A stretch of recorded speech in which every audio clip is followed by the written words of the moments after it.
আজকে আমাকে আলোচনার টপিক দেওয়া হয়েছে পবিত্র কুরআনুল কারীমের 56 নম্বর সূরা সূরাতুল ওয়াকিয়া এর মৌলিক বিষয়গুলোর উপরে। ইনশাআল্লাহ তাআলা আমি চেষ্টা করছি আমার ক্ষুদ্র জ্ঞানে উক্ত সূরার মধ্য থেকে কিছু মৌলিক শিক্ষা সকলের সামনে উপস্থাপন করার জন্য। ওয়া মা তাওফীকি ইল্লা বিল্লাহ আলাইহি তাওয়াক্কালতু ওয়া ইলাইহি উনীব। আল্লাহ পাকের কাছে দোয়া করি আল্লাহ পাক আমাদের সবাইকে যেন আলোচনা শুনে বুঝে আমল করার তৌফিক দান করেন, আমিন। সূরাতুল ওয়াকিয়া পবিত্র কুরআনের 56 নম্বর সূরা, যেখানে আল্লাহ রাব্বুল আলামিন 96টি আয়াত নাযিল করেছেন এবং এটি একটি মাক্কি সূরা, অর্থাৎ এই সূরাটি রাসূলুল্লাহ সাল্লাল্লাহু আলাইহি ওয়াসাল্লামের মাক্কি যুগে নাযিল হয়েছে।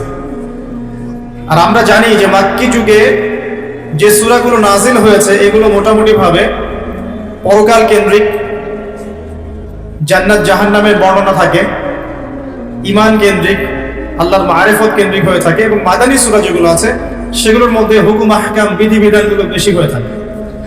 সূরাতুল ওয়াকিয়া এমনই একটা সূরা যেটা রাসূলুল্লাহ সাল্লাল্লাহু আলাইহি ওয়াসাল্লামের মাক্কি জীবনে নাযিল হয়েছে। আমরা কি একটু বলতে পারবো রাসূলুল্লাহ সাল্লাল্লাহু আলাইহি ওয়াসাল্লামের মাক্কি জীবন কাকে বলে? কত বছর নবী সাল্লাল্লাহু আলাইহি ওয়াসাল্লাম মক্কায় ছিলেন? তার পুরো নববী জীবনটা কত বছরের? 23 বছর। কত বছর মক্কায় ছিলেন? মোটামুটি ভাবে 13 বছর। তারপরের 10 বছর কোথায় ছিলেন? মদিনা। তো সূরাতুল ওয়াকিয়া এর ফজিলত সম্পর্কে আগে দুটো কথা বলি। প্রথম যে বর্ণনাটা বলছি সেটা হলো রাসূলুল্লাহ সাল্লাল্লাহু আলাইহি ওয়াসাল্লামকে একবার আবু বকর সিদ্দিক রাদিয়াল্লাহু আনহু বলেছিলেন, ইয়া রাসূলুল্লাহ, বলুন সাল্লাল্লাহু আলাইহি ওয়াসাল্লাম, আপনি তো বৃদ্ধ হয়ে যাচ্ছেন বা আপনাকে খুব বৃদ্ধ দেখাচ্ছে, বয়স্ক দেখাচ্ছে। তখন নবী সাল্লাল্লাহু আলাইহি ওয়াসাল্লাম বলেছিলেন যে আল কোরআনের 5টা সূরা আমাকে বৃদ্ধ বানিয়ে দিয়েছে। কয়টা সূরা? 5টা। সেই 5টা হচ্ছে 1 নাম্বার সূরাতুল ওয়াকিয়া। 1 নাম্বার কি? 2 নাম্বার সূরাতুল হুদ, সূরা হুদের নাম শুনেছেন? আচ্ছা। 3 নাম্বার সূরাতুল মুরসালাত, ওয়াল মুরসালাত, সূরা মুরসালাত।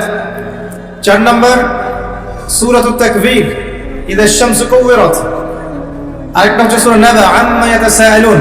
এই 5টা সূরা নবী সাল্লাল্লাহু আলাইহি ওয়াসাল্লামকে বৃদ্ধ বানিয়ে দিয়েছেন। এখানে বৃদ্ধ মানে কি? এই সূরাগুলোর মধ্যে এমন পরকালীন বর্ণনা দেওয়া আছে যেগুলো শোনার পরে আমাদের দুনিয়ার মায়া মহব্বত চলে যাবে ইনশাআল্লাহ। মানুষ তখন পরকালের বাসিন্দা হওয়ার চেষ্টা করবে ইনশাআল্লাহ তাআলা। এর মধ্যে সূরা ওয়াকিয়া একটা। অন্য একটা বর্ণনা পাওয়া যায় আব্দুল্লাহ বিন মাসউদ রাদিয়াল্লাহু আনহু থেকে, যদিও এই বর্ণনা নিয়ে অনেকের মাঝে কিছু ইখতিলাফ আছে। কেউ বলেছেন এটা একটু দুর্বল, আবার কেউ কেউ বলছেন এটা হাসান বা সহিহ। তো এখানে একটু মত পার্থক্য আছে, তারপরে আমি ফজিলতটা বলছি। তিনি বলছেন যে সূরাতুল ওয়াকিয়া যে ব্যক্তি প্রত্যেক রাতে তেলাওয়াত করবে, সূরাতুল ওয়াকিয়া যে ব্যক্তি প্রত্যেক রাতে তেলাওয়াত করবে, আল্লাহ রাব্বুল আলামিন ইনশাআল্লাহ ওই ব্যক্তিকে দরিদ্র রাখবেন না। একজন সাহাবী ইন্তেকালের আগে তার মেয়েদেরকে বলে যাচ্ছিলেন, তোমরা সূরা ওয়াকিয়া তেলাওয়াত করো। সূরা ওয়াকিয়া যে তেলাওয়াত করবে প্রতিনিয়ত প্রত্যেক রাতে, ইনশাআল্লাহ দারিদ্রতা তাকে স্পর্শ করবে না।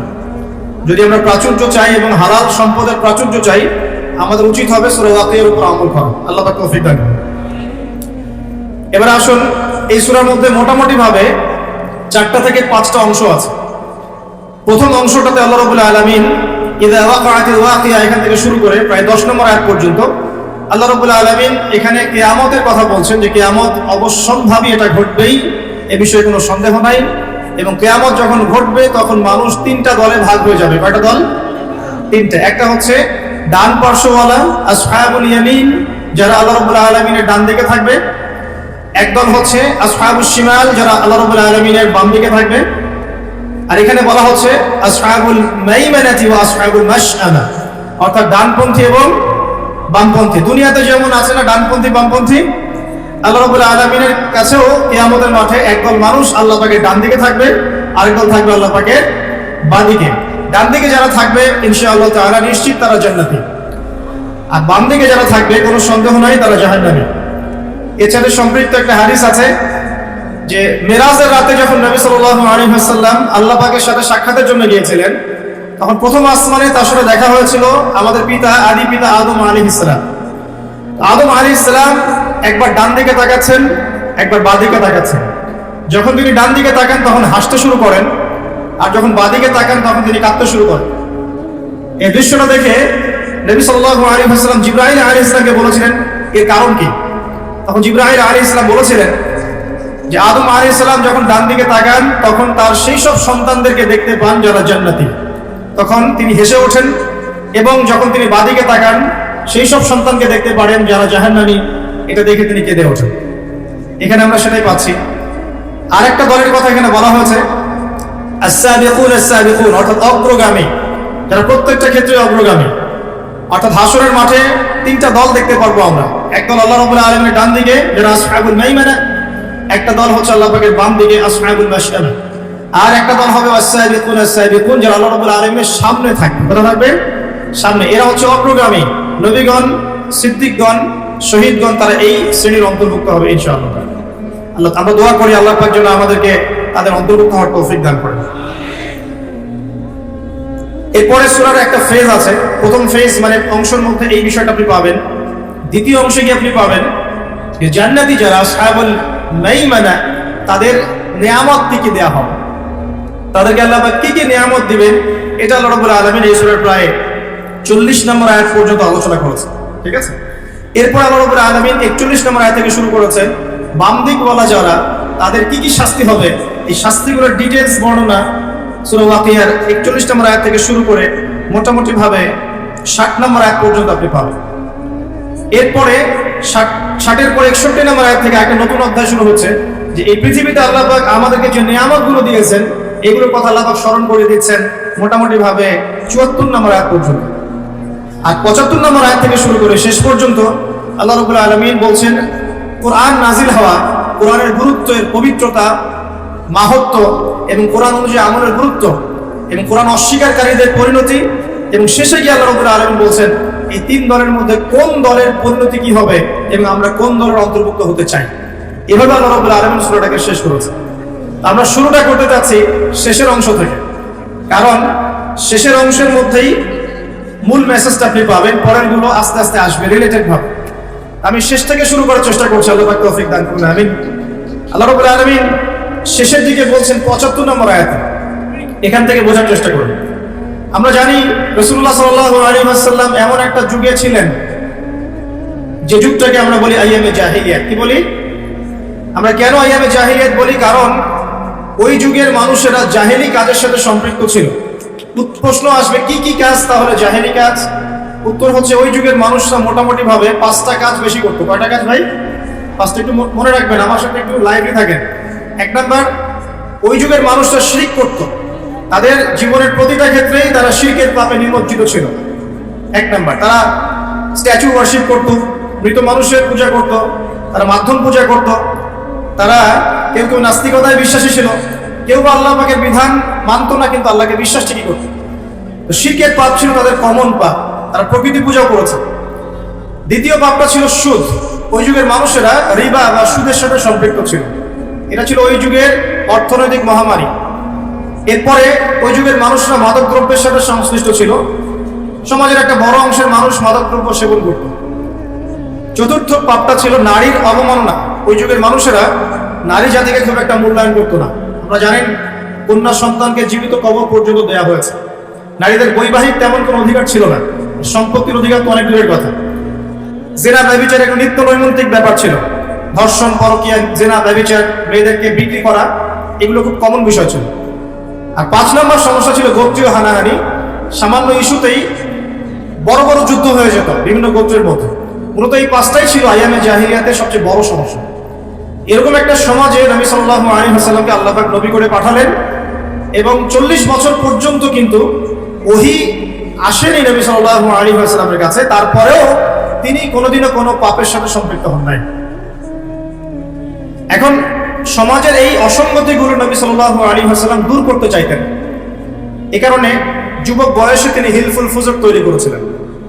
কিন্তু হিলফুল ফুজর সমাজের পুরো পাপের যে শেকড়, এটাকে উপড়ে ফেলতে সক্ষম হয়নি। কারণ একটা সমাজকে সংস্কার করতে হলে, অন্ধকারাচ্ছন্ন একটা সমাজকে আলোকিত করতে হলে মানুষের মস্তিষ্ক প্রসূত জ্ঞান, বিদ্যা আর বুদ্ধি যথেষ্ট নয়। প্রয়োজন হচ্ছে আল্লাহ পাকের পক্ষ থেকে ওহীর জ্ঞান। কি প্রয়োজন বলেন? আল্লাহ পাকের পক্ষ থেকে ওহীর জ্ঞান, কিন্তু সেই ওহীর জ্ঞান কিন্তু 40 বছর পর্যন্ত আসেনি। এসেছে 40 বছরে গিয়ে নবী সাল্লাল্লাহু আলাইহি ওয়াসাল্লাম যখন হিরা গুহায় আছেন, তখন তার কাছে আসলো প্রথম সূরা আলাকের 5টি আয়াত, ইকরা বিসমি রাব্বিকাল্লাযী খালাক, তারপর কি খালাকাল ইনসানা মিন আলাক, ইকরা ওয়া রাব্বুকাল আকরাম আল্লাযী আল্লামা বিল কলম আল্লামাল ইনসানা মা লাম ইয়ালাম। আগে একটু এটা অর্থগুলো দেখি। আল্লাহ পাক বলছেন যে সমাজটা আপনি পরিবর্তন করতে যাচ্ছেন, এই সমাজের পরিবর্তন এভাবে হবে না। আগে কি করতে হবে? ইকরা, আগে পড়তে হবে। কি পড়তে হবে? বিসমি রাব্বিকাল্লাযী খালাক, আপনার সেই রবের নামে যিনি আপনাকে সৃষ্টি করেছেন। যে জ্ঞান আপনাকে আল্লাহ পর্যন্ত পৌঁছে দিবে, সেই জ্ঞান চর্চা আপনাকে করতে হবে। এটা এক নাম্বার। 2, খালাকাল ইনসানা মিন আলাক, যে আল্লাহ মানুষকে আলাক থেকে সৃষ্টি করেছেন, অর্থাৎ মানুষ এমনি এমনি পৃথিবীতে আসে নাই, তার একজন সৃষ্টিকর্তা আছেন। ইকরা ওয়া রাব্বুকাল আকরাম, আপনি পড়ুন আপনার সেই রবের নামে যিনি মহান, মহিমান্বিত, মহা সম্মানিত। আল্লাযী আল্লামা বিল কলম, যিনি মানুষকে কলম দ্বারা জ্ঞান শিক্ষা দিয়েছেন। পড়ার সাথে লেখার সম্পর্ক আছে। আল্লামাল ইনসান মা লাম ইয়ালাম, মানুষকে সেই জ্ঞান শিক্ষা দিয়েছেন যা মানুষ জানতো না। আল্লাহ পাক আদম আলাইহিস সালামকে সৃষ্টি করেই প্রথমে তাকে সমস্ত নাম শিক্ষা দিয়েছেন। ওয়া আল্লামা আদামাল আসমাআ কুল্লাহা, আল্লাহ পাক বলেন আমি আদমকে সমস্ত নাম শিক্ষা দিয়েছি। তার মানে আদম আলাইহিস সালাম সৃষ্টিগতভাবে জ্ঞানী ছিলেন না, আল্লাহ পাক তাকে জ্ঞান দিয়েছেন। অর্থাৎ আমরা যারা পৃথিবীতে আছি, আমরা সৃষ্টিগতভাবে জ্ঞানী নই, আল্লাহ পাক আমাদেরকে জ্ঞান দিয়েছেন। এবং এই জ্ঞান কিভাবে আসে? ওহীর জ্ঞান, ওহীর মধ্য দিয়ে আসে। আল্লাহ রাব্বুল আলামিন প্রত্যেক যুগে যুগে নবীগণকে পাঠিয়েছেন, রাসূলগণকে পাঠিয়েছেন এবং তাদের উপর ওহী নাযিল করেছেন। সেই জ্ঞানটা ছড়িয়ে পড়েছে আদম সন্তানদের মধ্য থেকে, এবং সেই জ্ঞানের চর্চায় আমরা এখন সমাজ সংস্কারের প্রয়াস পাই, আলহামদুলিল্লাহ। প্রিয় ভাইয়েরা, নবী সাল্লাল্লাহু আলাইহি ওয়াসাল্লামের উপর এই যে প্রথম কোরআন নাযিলটা শুরু হলো, এটা ছিল রমাদান মাসে এবং লাইলাতুল কদরে। এরপরে বিভিন্ন সময়ে প্রায় 23 বছর ধরে বিভিন্ন ঘটনার পরিপ্রেক্ষিতে এক এক সময় এক একটা বিধান এবং আয়াত নাযিল হয়েছে। এভাবে 23 বছর পর যখন এই কোরআন এবং তার ব্যাখ্যা হাদিসকে কেন্দ্র করে নবী সাল্লাল্লাহু আলাইহি ওয়াসাল্লাম সমাজ সংস্কার করা শুরু করবেন, 23 বছর পর আমরা দেখলাম যে মক্কার মধ্যে কোনো প্রকার শিরকের বালাই নাই, আলহামদুলিল্লাহ। আমরা দেখলাম যে মক্কায় কোনো সুদ বা রিবা বলতে কিছু নাই। আমরা দেখলাম যে মক্কায় মাদক দ্রব্য বলতে কিছু নাই, মক্কায় জিনা ব্যভিচার নাই, মক্কায় কোনো গোত্রীয় হানাহানি নাই, কোনো নারী জাতির কোনো অবমাননাও নাই। অর্থাৎ পুরো অন্ধকারাচ্ছন্ন সমাজটা আলোকিত হলো কিসের কারণে, কিসের মাধ্যমে? আল্লাহ পাকের ওহীর মাধ্যমে। সেই ওহীটা কি? যেটা আমার হাতে দেখছেন, আল কোরআনুল কারীম। আল্লাহ পাকের ওহীটা কি? আল কোরআনুল কারীম, এবং তার ব্যাখ্যায় কি আছে? সুন্নাহ আছে, নাকি সুন্নাহ নাই? কোরআন এবং সুন্নাহ একত্রিত হয়েই তো ওহী। কিছু মানুষ এখন বের হয়েছেন দুঃখজনক, যারা বলেন যে কোরআন মানলেই হবে, হাদিস মানার কোনো প্রয়োজন নাই। এটা একটা ডাহা মিথ্যা কথা এবং এটা একটা ডাহা পথভ্রষ্ট। এখান থেকে বের হওয়ার জন্য আমরা দাওয়াত প্রদান করব, কারণ হাদিস না মানলে আপনি কোরআনও মানতে পারবেন না। কারণ কোরআনে আল্লাহ পাক বলছেন সূরা হাশরের 7 নম্বর আয়াতে, ওয়া আতাকুমুর রাসূলু ফাখুযু, রাসূল যা দিয়েছেন তা গ্রহণ করো, ওয়া নাহাকুম আনহু ফান্তাহু, রাসূল যা যা থেকে বিরত থাকতে বলেছেন দূরে থাকো। এখন রাসূল যা বলেছেন সেগুলো কি আমরা কোরআনে পাবো না হাদিসে? রাসূল যা থেকে বিরত থাকতে বলেছেন সেগুলো কি আমরা কোরআনে পাবো না হাদিসে? তাহলে কোরআনের এই আয়াতকে মানতে হলে আমাকে হাদিস মানতেই হচ্ছে। যদি আমি হাদিস না মানি, তাহলে কোরআনের এই আয়াতের উপরে আমল হচ্ছে না। অতএব আপনি কোরআন অস্বীকারী কাফের হয়ে যাবেন। নাউযুবিল্লাহ, আল্লাহ পাক হেফাজত করুন। আমিন। বলতে চাচ্ছিলাম, মাত্র 23 বছরে নবী সাল্লাল্লাহু আলাইহি ওয়াসাল্লাম পুরো আরবের পরিবেশ পরিবর্তন করে দিয়েছিলেন কোরআন এবং সুন্নাহকে হাতে নিয়ে। এখন আল্লাহ পাক এই 23 বছরে প্রথম 13 বছর নবীজিকে রেখেছেন মক্কায়, আর বাকি 10 বছর রেখেছেন মদিনায়। আর মক্কায় যে সূরাগুলো নাযিল হচ্ছিল, এগুলোর মধ্যে পরকালের কনসেপ্ট বেশি ছিল। আল্লাহর তাওহীদ, পরকাল, মৃত্যু, হাসর, জান্নাত, জাহান্নাম, মিজান, ফুলসিরাত, মানুষের দৃষ্টিভঙ্গি আগে পরিবর্তন করা হচ্ছিল। এই দুনিয়ার জীবনটা সাময়িক এবং এটা চিরস্থায়ী নয়, আমাদেরকে ফিরে যেতে হবে আল্লাহর কাছে। এই দুনিয়ার জীবনটা হচ্ছে একটা কর্মক্ষেত্র মাত্র, ফলাফলের জায়গা এটা নয়। এই কনসেপ্টটা পরিষ্কার করার জন্য আল্লাহ রাব্বুল আলামিন মাক্কি জীবনে কিন্তু খুব বেশি এই সুদের বিধান, জিহাদের বিধান, অন্যান্য যে বিধানগুলো আছে, পর্দার বিধান, এগুলো কিন্তু খুব একটা মক্কায় নাজিল হয়নি, মদিনায় গিয়ে নাজিল হয়েছে। আমার কথা কি বুঝতে পারছেন? আগে মানুষের আকীদাটাকে, মানুষের দর্শনটাকে চেঞ্জ করা হয়েছে। বস্তুবাদী দর্শন থেকে আগে পরকালমুখী দর্শনে মানুষকে নিয়ে আসা হয়েছে, আল্লাহর কাছে আত্মসমর্পণের দর্শনে আনা হয়েছে। এরপর আল্লাহ পাক একটা একটা করে বিধান দিয়েছেন, মানুষ অবনত চিত্তে আত্মসমর্পণ করেছে। অতএব দাওয়াতি কাজ করতে গেলে আগে এইভাবেই কাজ করা উচিত। আগে মানুষকে আল্লাহর দিকে নিয়ে আসতে হবে, তাওহীদের দিকে নিয়ে আসতে হবে, লা ইলাহা ইল্লাল্লাহের দিকে নিয়ে আসতে হবে, মুহাম্মদুর রাসূলুল্লাহর দিকে নিয়ে আসতে হবে। তারপরে আস্তে আস্তে দেখবেন ইনশাআল্লাহ সেই মানুষ নামাজ, রোজা, হজ, যাকাত, পর্দা সবই করবে, করবে না? আল্লাহ পাক এইভাবেই দাওয়াতটা দিতে বলেছেন নবী সাল্লাল্লাহু আলাইহি ওয়াসাল্লাম। এর পরিপ্রেক্ষিতে এক পর্যায়ে সূরা ওয়াকিয়া নাযিল হয়। যে কোনো মাক্কি সূরা আপনি দেখবেন সেখানে হিস্ট্রি পাবেন, পূর্ববর্তী নবীদের ঘটনা পাবেন, আগেকার আম্বিয়া কেরামের ঘটনা পাবেন, জান্নাতের বর্ণনা পাবেন, জাহান্নামের আযাবের বর্ণনা পাবেন, মৃত্যু, পরকাল, মিজান, ফুলসিরাত এগুলোর কথা পাবেন মাক্কি সূরাগুলোর মধ্যে। সূরা ওয়াকিয়ার মধ্যে আল্লাহ পাক এটাই বলেছেন। আমি শেষ থেকে করছি এই কারণে, আল্লাহ পাক বলছেন বিসমিল্লাহির রহমানির রহিম, ফালা উকসিমু বিমাওয়াকি'ন নুজুম। খেয়াল করুন, আল্লাহ পাক বলছেন আমি কসম করছি, আল্লাহ পাক বলছেন আমি কসম করছি নক্ষত্রগুলোর অবস্থান স্থলের। একটু কথাগুলো খুবই উঁচু মানের, উঁচু বালাঘাতের, একটু মনোযোগ দিতে হবে। আল্লাহ পাক বলছেন যে আমি কসম করছি নক্ষত্রগুলোর অবস্থান স্থলের। এটা একটা বিশাল কসম। ইন্নাহু লাকাসামুন লাউ তা'লামুন আযীম। আর আমি এখন যে কসমটা করলাম এই কসমটা একটা বিশাল বিষয়ের কসম, কিন্তু তোমরা এটা বুঝতে পারছো না। কিভাবে বিশাল বিষয় আগে এটা বোঝেন। নক্ষত্রের অবস্থানগুলো এত সূক্ষ্ম, যদি কখনো আপনি আকাশের তারা দেখে থাকেন এবং অ্যাস্ট্রোনমি সম্পর্কে আপনার কোনো সামান্য ধারণাও থেকে থাকে, আপনি বুঝতে পারবেন যে এই মহাবিশ্বে আমাদের আকাশে যে তারাগুলো দেখা যায় এই তারাগুলোর অবস্থান খুবই সূক্ষ্ম। এক একটার থেকে এক একটা ডিস্টেন্স যদি 1 ইঞ্চিও কম বেশি হয়ে যায় এই অভিকর্ষ বল, মহাকর্ষ বলটা কলাপস করবে, এত সূক্ষ্ম। আমরা এখন বলি না যে বিজ্ঞান থেকে মহাবিশ্ব সৃষ্টি হয়েছে, কেউ সৃষ্টি করে নাই, নাউযুবিল্লাহ। অথচ এই মহাবিশ্বের প্রতিটা গ্রহ, নক্ষত্র, গ্যালাক্সি, সৌরজগৎ, চন্দ্র, সূর্য, পৃথিবী এগুলো এত সূক্ষ্ম গাণিতিক ব্যাখ্যায় আছে, এত সূক্ষ্ম গাণিতিক সূত্র মেনে চলে, যার একটু ডানে বামে গেলেই মহাবিশ্ব কলাপস করবে। শুধু যদি সূর্যটাকে 1 হাত এগিয়ে দেওয়া হয় তাহলে এই পৃথিবীর অর্ধেকের বেশি জায়গা মরুভূমি হয়ে যাবে। আর যদি সূর্যটাকে 1 হাত পিছিয়ে দেওয়া হয় তাহলে এই পৃথিবীর একটা বড় অংশ বরফের চাদরে ঢেকে যাবে। শুধু যদি চাঁদকে একটু এগিয়ে দেওয়া হয় পৃথিবীর একটা বড় অংশ সমুদ্রের পানিতে ভেসে যাবে। আর চাঁদকে যদি একটু পিছিয়ে দেওয়া হয় ভাটা পড়ে যাবে, সাগরের স্রোত পাবেন না আপনি। কথাগুলো বুঝতে হলে আপনাকে অ্যাস্ট্রোনমি জানতে হবে, কিছুটা হলেও আপনাকে এগুলো পড়াশোনা করতে হবে। আল্লাহ পাক বলছেন তারাগুলোর অবস্থানের কসম করছি আমি আল্লাহ। আর তোমরা যদি জানতে যে কসমটা কত বিশাল, অর্থাৎ এটা একটা বিশাল মানের কসম, তারাগুলোর অবস্থানের কসম। এখানে কোরআনের আয়াতকে তারার সাথে তুলনা কেন করা হচ্ছে একটা বিষয় আছে। আপনি যদি তারাগুলোর অবস্থান স্থল মেলাতে পারেন আপনি পথ খুঁজে পাবেন। মনে করেন পৃথিবীতে কোনো ঘড়ি নাই, সব শেষ, আপনি সমুদ্রে চলাফেরা করছেন, কোন দিক পূর্ব, কোন দিক পশ্চিম, কোনটা উত্তর, কোনটা দক্ষিণ আপনি বুঝতে পারবেন অনলি তারা দেখে, আর কোনো সুযোগ নাই। আগেকার নাবিকরা এইভাবে তারা দেখে পথ চলত। একটু রিল্যাক্সে যদি রাতের বেলা তারা দেখতে পারেন আপনি দেখবেন আপনি খালি চোখেই বুঝতে পারবেন তারাগুলোর মধ্যে একটা গাণিতিক সূত্র আছে। যদি আপনি জ্যামিতি বুঝে থাকেন, এক একটা থেকে একটা ডিস্টেন্স, তার থেকে আরেকটা ডিস্টেন্স দেখবেন সমান। কারোর সাথে ত্রিভুজ আকৃতি, কারোর সাথে চতুর্ভুজের আকৃতি, কারোর সাথে বর্গাকৃতির তারাগুলো আছে, এত সূক্ষ্ম হবে। আল্লাহ পাক এগুলো এমনি এমনি সৃষ্টি করেন নাই। আল্লাহ পাক বলেছেন এই তারাগুলো হিফজন, মানে এগুলো শয়তানকে প্রতিহত করে দেয়। শয়তান যদি উপরে উঠে খবর নেওয়ার জন্য আল্লাহ পাক এরকম উল্কাপিণ্ড নিক্ষেপ করেন তাদের পিছনে। আল্লাহ পাক বলছেন তারাগুলোর অবস্থান স্থিতি তোমাদেরকে পথ দেখাবে, ঠিক যেমন কোরআনের আয়াতগুলো তোমাদেরকে পথ দেখায়। এখানে একটা বিষয় বোঝার চেষ্টা করুন। আপনি যদি তারাগুলোর অবস্থান মেলাতে পারেন তাহলে যেমন আপনি পথ খুঁজে পাবেন, ঠিক তেমনি আপনি যদি কোরআনের এক আয়াতকে আর এক আয়াতের সাথে মেলাতে পারেন তাহলে হেদায়েত খুঁজে পাবেন।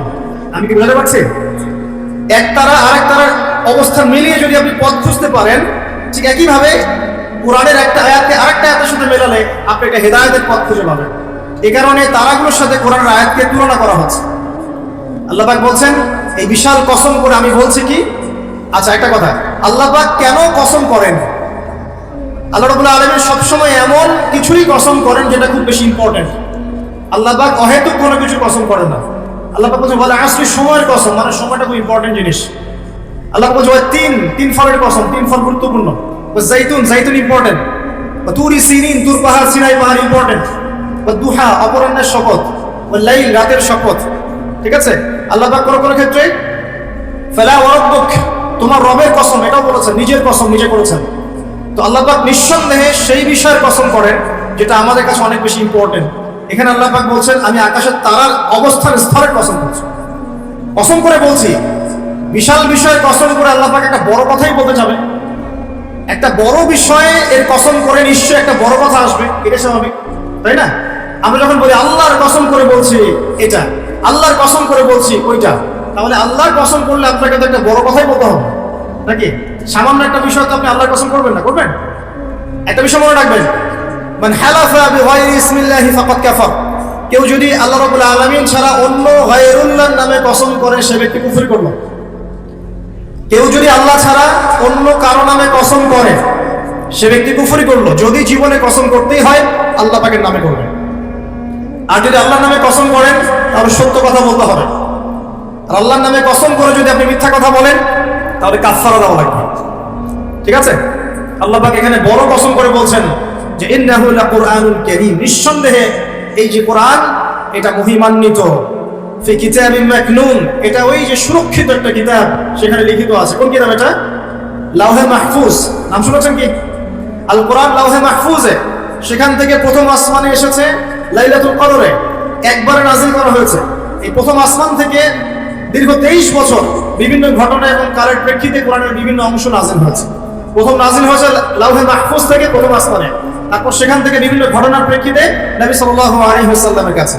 আল্লাহ পাক সেটাই বলছেন এই কোরআন হচ্ছে মাকনুন, আর লা ইয়ামাসসুহু ইল্লাল মুতাহহারুন, এই কোরআন পবিত্র ব্যক্তি ছাড়া বা সত্তা ছাড়া কেউ স্পর্শ করতে পারে না। কারণ কাফেররা বলতো নাউযুবিল্লাহ, মুহাম্মদ সাল্লাল্লাহু আলাইহি ওয়াসাল্লামের কাছে যা নাজিল হচ্ছে শয়তান নাকি তার উপর ওহী করছে, নাউযুবিল্লাহ। আমার কথা কি বুঝতে পারছেন? আল্লাহ পাক এখানে যুক্তি খণ্ডন করছেন, জি না, শয়তানের পক্ষ থেকে এটা আসে নাই, বরং শয়তান অপবিত্র সত্তা পবিত্র কালাম স্পর্শ করতে পারে না। এখান থেকে একটা মাসআলাও আসবে, যখন আপনি কোরআন স্পর্শ করবেন তখন অবশ্যই ওযু করে নেবেন। অনেকে এটা নিয়ে ইখতিলাফ করেন, ওযু না থাকলেও ধরা যায়, বা ছোট নাপাকির ক্ষেত্রে ধরা যায়, বড় নাপাকিতে ধরা যায় না। ওই ইখতিলাফে আমি যাচ্ছি না। আমি ব্যক্তিগতভাবে যা আমল করার চেষ্টা করি, আমার কাছে যেটা বেশি অথেন্টিক মনে হয় সেটা আমি আপনাকে বলছি। ওযু ছাড়া কোরআন স্পর্শ করবেন না। কোরআন তেলাওয়াত করতে হলে, স্টাডি করতে হলে অবশ্যই ওযু করে নিয়ে বসবেন ইনশাআল্লাহ। আল্লাহ পাক বলছেন লা ইয়ামাসসুহু ইল্লাল মুতাহহারুন, পবিত্র সত্তা ছাড়া কোরআন কেউ স্পর্শ করে না। এটা কি? তানজিলুম মির রাব্বিল আলামিন, আল কোরআন তোমার রব মানে মহাবিশ্বের প্রতিপালক আল্লাহর পক্ষ থেকে নাযিল হয়েছে। কোরআন কারো মন গড়া কথা নয়, কোনো অলিক গল্প উপন্যাস নয়। কোরআনুল কারীম কোনো জিন শয়তানের পক্ষ থেকে আসে নাই, এটা কোনো নিজের হাতে রচিত কোনো কিতাব নয়। আগেকার তাওরাত, জাবুর, ইনজিল থেকে কপি করা হয়নি, বরং কোরআন রব্বুল আলামিনের পক্ষ থেকে কি হয়েছে? নাজিল হয়েছে। আল্লাহ পাক বলেন আফা বিহাদাল হাদিসি আনতুম মুদহিনুন, তোমরা কি এই যে হাদিস, কোরআনকে এখানে হাদিস বলা হচ্ছে, হাদিস মানে কিন্তু বাণী, কোরআনকে বলা হচ্ছে এই বাণী বা এই হাদিসকে কি তোমরা এড়িয়ে যাচ্ছ? আল্লাহ পাক বলেন ওয়া তাজআলুনা রিজকাকুম আন্নাকুম তুকাযযিবুন, এই কথাটা ভালো করে শুনুন। আল্লাহ পাক বলেন কোরআনকে অস্বীকার করাই কি তোমরা তোমাদের রিজিক বানিয়ে নিয়েছো? আজকের বিশ্বে যত মানুষ রিজিক পাচ্ছে বেশিরভাগ কোরআন অস্বীকার করে রিজিক পাচ্ছে। বুঝতে পারছেন না? মনে হয় কোরআন এবং তার সাথে বিরোধিতা করে মানুষ রিজিক কামাই করছে না? মানুষ সুদের মধ্যে রিজিক পাচ্ছে, কোরআনকে পাশ কাটিয়ে যাচ্ছে। মানুষ ঘুষের মধ্যে রিজিক নিচ্ছে, কোরআন পাশ কাটিয়ে যাচ্ছে। মানুষ দুর্নীতি করে রিজিক নিচ্ছে, কোরআন পাশ কাটিয়ে যাচ্ছে। কোনো কোনো ক্ষেত্রে ইসলামের বিরোধিতা করাটাকেই রিজিক বানিয়ে নিয়েছে মানুষ, তাই নাই? কত মানুষ বই লিখছে ইসলামের বিরুদ্ধে, টকশো করছে ইসলামের বিরুদ্ধে, বক্তব্য দিচ্ছে ইসলামের বিরুদ্ধে, সংগঠন চালাচ্ছে ইসলামের বিরুদ্ধে। মানে আল্লাহ পাক বলছেন তোমরা কি কোরআনের বিরোধিতা করাটাকেই রিজিক বানিয়েছো? কত চমৎকার কথা, তাই না? বাস্তবে এটাই হচ্ছে না? বাস্তবে এটাই হচ্ছে। খুব কম সংখ্যক মানুষ বাদ দিয়ে বেশিরভাগ তারা বিরোধিতা করেই রিজিক অর্জন করার চেষ্টা করছে। আল্লাহ পাক আমাদেরকে বোঝার তৌফিক দান করুন, আমিন। আল্লাহ পাক বলেন ফালাউলা ইযা বালাগাতিল হুলকুম, কতদিন করবে এভাবে, কতদিন চলবে এভাবে? ফালাউলা ইযা বালাগাতিল হুলকুম, ওই কথা স্মরণ করো যখন তোমাদের প্রাণ জানটা চলে আসবে। হুলকুমে, হুলকুম কোনটা? যেখান থেকে আপনি হা আইন এগুলো উচ্চারণ করেন, তাই না? নাকি উস্তাদরা আছেন না এখানে? এটা হুলকুম। বাই দ্য ওয়ে, এখন অবশ্য একটা যুগ চলছে, এখন শায়েখ হতে কোরআন তেলাওয়াত করা শেখা লাগে না, এমনি এমনি মানুষ শায়েখ হয়ে যেতে পারে, এটা আলাদা বিষয়। তবে কোরআন বিশুদ্ধ করে তেলাওয়াত করা শিখতে হবে, তবে না? হুলকুম থেকে যে অক্ষরগুলো আসে আমরা তো জানি। আল্লাহ পাক বলছেন তোমাদের প্রাণ যখন হুলকুমে চলে আসবে সেই সময় তোমরা বুঝতে পারবে। কি বুঝবে? ওয়া আনতুম হিনা ইয়াযিন তানজুরুন, তোমরা তখন ফেলফেল করে তাকিয়ে থাকে না মানুষ? কেউ যখন মারা যাচ্ছে আপনার সামনে, কারো কিছু করার আছে? আশপাশের মানুষ ফেলফেল করে তাকিয়ে থাকে না? কিচ্ছু করার নাই। ওয়া নাহনু আকরাবু ইলাইহি মিনকুম ওয়ালাকিন লা তুবসিরুন। আল্লাহ পাক বলেন ওই সময় আমি তোমাদের চেয়ে ওই মাইয়াতের বেশি কাছে থাকি। ওই সময় তোমাদের চাইতে আমি আল্লাহ ওই ব্যক্তির বেশি কাছে থাকি। ফালাউলা ইন কুনতুম গায়রা মাদিনিন, তোমরা কি আমার কর্তৃত্বের অধীনে নাও? তারজিউনাহা ইন কুনতুম সাদিকিন, যদি এখন ক্ষমতা থাকে যে আল্লাহ যে কোরআন যে ইসলামকে অস্বীকার করলা, এখন ক্ষমতা থাকলে সেই প্রাণটাকে ফিরাই দাও দেখি। আল্লাহর কথা কি বুঝতে পারছেন? আল্লাহ পাক বলছেন তোমরা কি কোরআন এর বিরোধিতা করাটাকে রিজিক বানিয়েছো? করতে থাকো, কিন্তু যখন তোমাদের প্রাণ কণ্ঠাগত হবে তখন তোমরা ফেল করে তাকিয়ে থাকবে, কিছুই করতে পারবে না। ওই সময় আমি আল্লাহ ওই ব্যক্তির কাছে থাকি তোমাদের চাইতে, আর তোমরা যদি আমার কর্তৃত্বের বাইরেই থাকো তাহলে ওর জানটাকে ফিরাই নিয়ে আসো দেখি। কথাগুলো কি বুঝতে পারছেন? আমি আসলে কোরআন অনুবাদ করতেও পারছি না এবং ব্যাখ্যা করতে পারছি না, আমার অপারগতা। আমি এখন এই বয়সে এসে ফিল করি যে আমি আসলে ইসলামের মনে হয় 5 থেকে 10% জ্ঞান অর্জন করতে পারি না। আমার কাছে এই ফিল হয় আমি যত বেশি জ্ঞান অর্জনের সাগরে ডুব দিয়েছি বা দিচ্ছি, আমার কাছে এটাই মনে হচ্ছে যে আমি এখন পর্যন্ত 10% জ্ঞান অর্জন করতে পারি নাই, এখনো ডুবি দিতে পারি নাই। মণিমুক্ত আহরণ করে কিভাবে আপনাদের সামনে উপস্থাপন করবো এটা আমার জানা নেই, তবে আমি আমার জায়গায় চেষ্টা করছি। আর কোরআন এত উচ্চ মানের একটা কিতাব যেটার ব্যাখ্যা করার আমাদের পক্ষে আসলে পসিবল না। কোরআন ব্যাখ্যা করা বা এর আয়াতের যে মর্ম সেটা আপনাকে বুঝিয়ে দেয়া আসলে আমার পক্ষে পসিবল না। আমি মনে করি এটা কারো পক্ষেই পসিবল, আমি মনে করি না এটা কারো পক্ষেই পসিবল। কোরআনের এক্সাক্ট মিনিংটা, এক্সাক্ট বালাগাত এবং বুঝটাকে আপনার কলিজায় ঢুকাই দিবে, এটা আমার মনে হয় না কারো পক্ষে পসিবল। একজন ব্যক্তি তার পক্ষে সম্ভব ছিল, তিনি ছিলেন আমাদের প্রিয় নবী মুহাম্মদ রাসূলুল্লাহ সাল্লাল্লাহু আলাইহি ওয়াসাল্লাম এবং তার সাহাবায়ে কেরাম রাদিয়াল্লাহু আনহুম যা শিখেছেন যদি তাদেরকেও পেতাম তাহলে হয়তো কিছু আমরা অ্যাচিভ করতে পারতাম, তারপরে জেনারেশনকে যদি পেতাম তাও কিছু অ্যাচিভ করতে পারতাম। এখন 1400 বছর পরে সেই কিতাব নিয়ে আমরা স্টাডি করছি, আর আমাদের এখন বেঁচে আছি আমাদের মধ্যে কি সেই নূর আর মারিফত আছে যা নবী এবং সাহাবীদের যুগে ছিল? তাহলে কিভাবে আমি আপনাকে কোরআনের পুরো অথেন্টিসিটি এবং এই ইন্টারপ্রিটেশন আপনাকে বোঝাবো কিভাবে? আসলে আমার পক্ষে সম্ভব না, চেষ্টা করছি, শুধু অনুবাদ করে শোনাতে পারছি, আমি ব্যাখ্যা আপনার সামনে করতে পারছি না। আল্লাহ পাক মাফ করুন। আল্লাহ পাক শেষে গিয়ে বলছেন যে কোরআন বিরোধিতা করাটাকেই কি তোমরা রিজিক বানিয়ে নিয়েছো? জেনে রেখো, যদি কোরআনের বিরোধিতা করতে থাকো একদিন তোমাদের মৃত্যু আসবেই। যেদিন আসবে সেদিন কণ্ঠনালীর কাছে চলে আসবে তোমাদের প্রাণ। ওই দিন আশপাশে বহু মানুষ থাকলেও কেউ তোমাদের কোনো উপকার করতে পারবে না, সবাই ফেল করে তাকিয়ে থাকবে। তোমার নিয়ন্ত্রণ আমার হাতে থাকবে, এবং যদি ক্ষমতা থাকে আর তোমরা যদি আমার কর্তৃত্বের বাইরেই থেকে থাকো তাহলে ওই আত্মাটাকে ফেরত দিয়ে দেখিও সেদিন ধরে তোমাদের ক্ষমতা থাকে। আমরা কি পারবো? অতএব আমাদের উচিত হবে কি? আল কোরআনের সামনে কি করা? আত্মসমর্পণ করা, নত হওয়া। এখন নত হওয়া মানে কি সেটা আমি 6টা সেন্টেন্সে বলছি আপনাকে।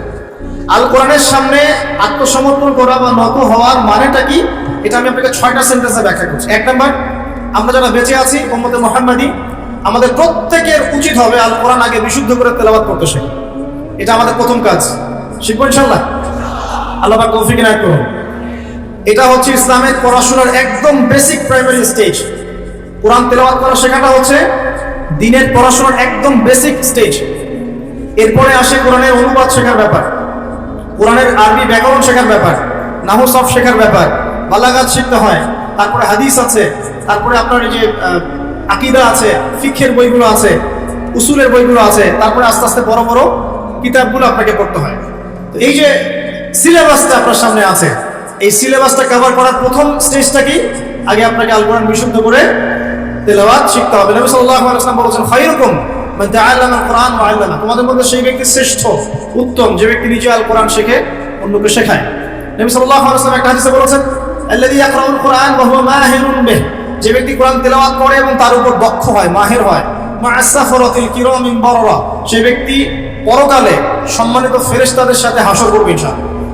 ওয়াল্লাযী ইয়াকরাউল কোরআন, এবং যে ব্যক্তি কোরআন তেলাওয়াত করে ওয়া ইয়াতাতাউ ফি, এবং কোরআন তেলাওয়াত করতে গিয়ে আটকে যায়, তাতা করে মানে আটকে যায়, জিহ্বায় আসে না, ওয়া হুয়া আলাইহি শাক, তার উপরে এটা কঠিন হয়ে যায়, তারপরেও সে চেষ্টা করে, ফালাহু আজরান, তার জন্য ডাবল পুরস্কার আছে।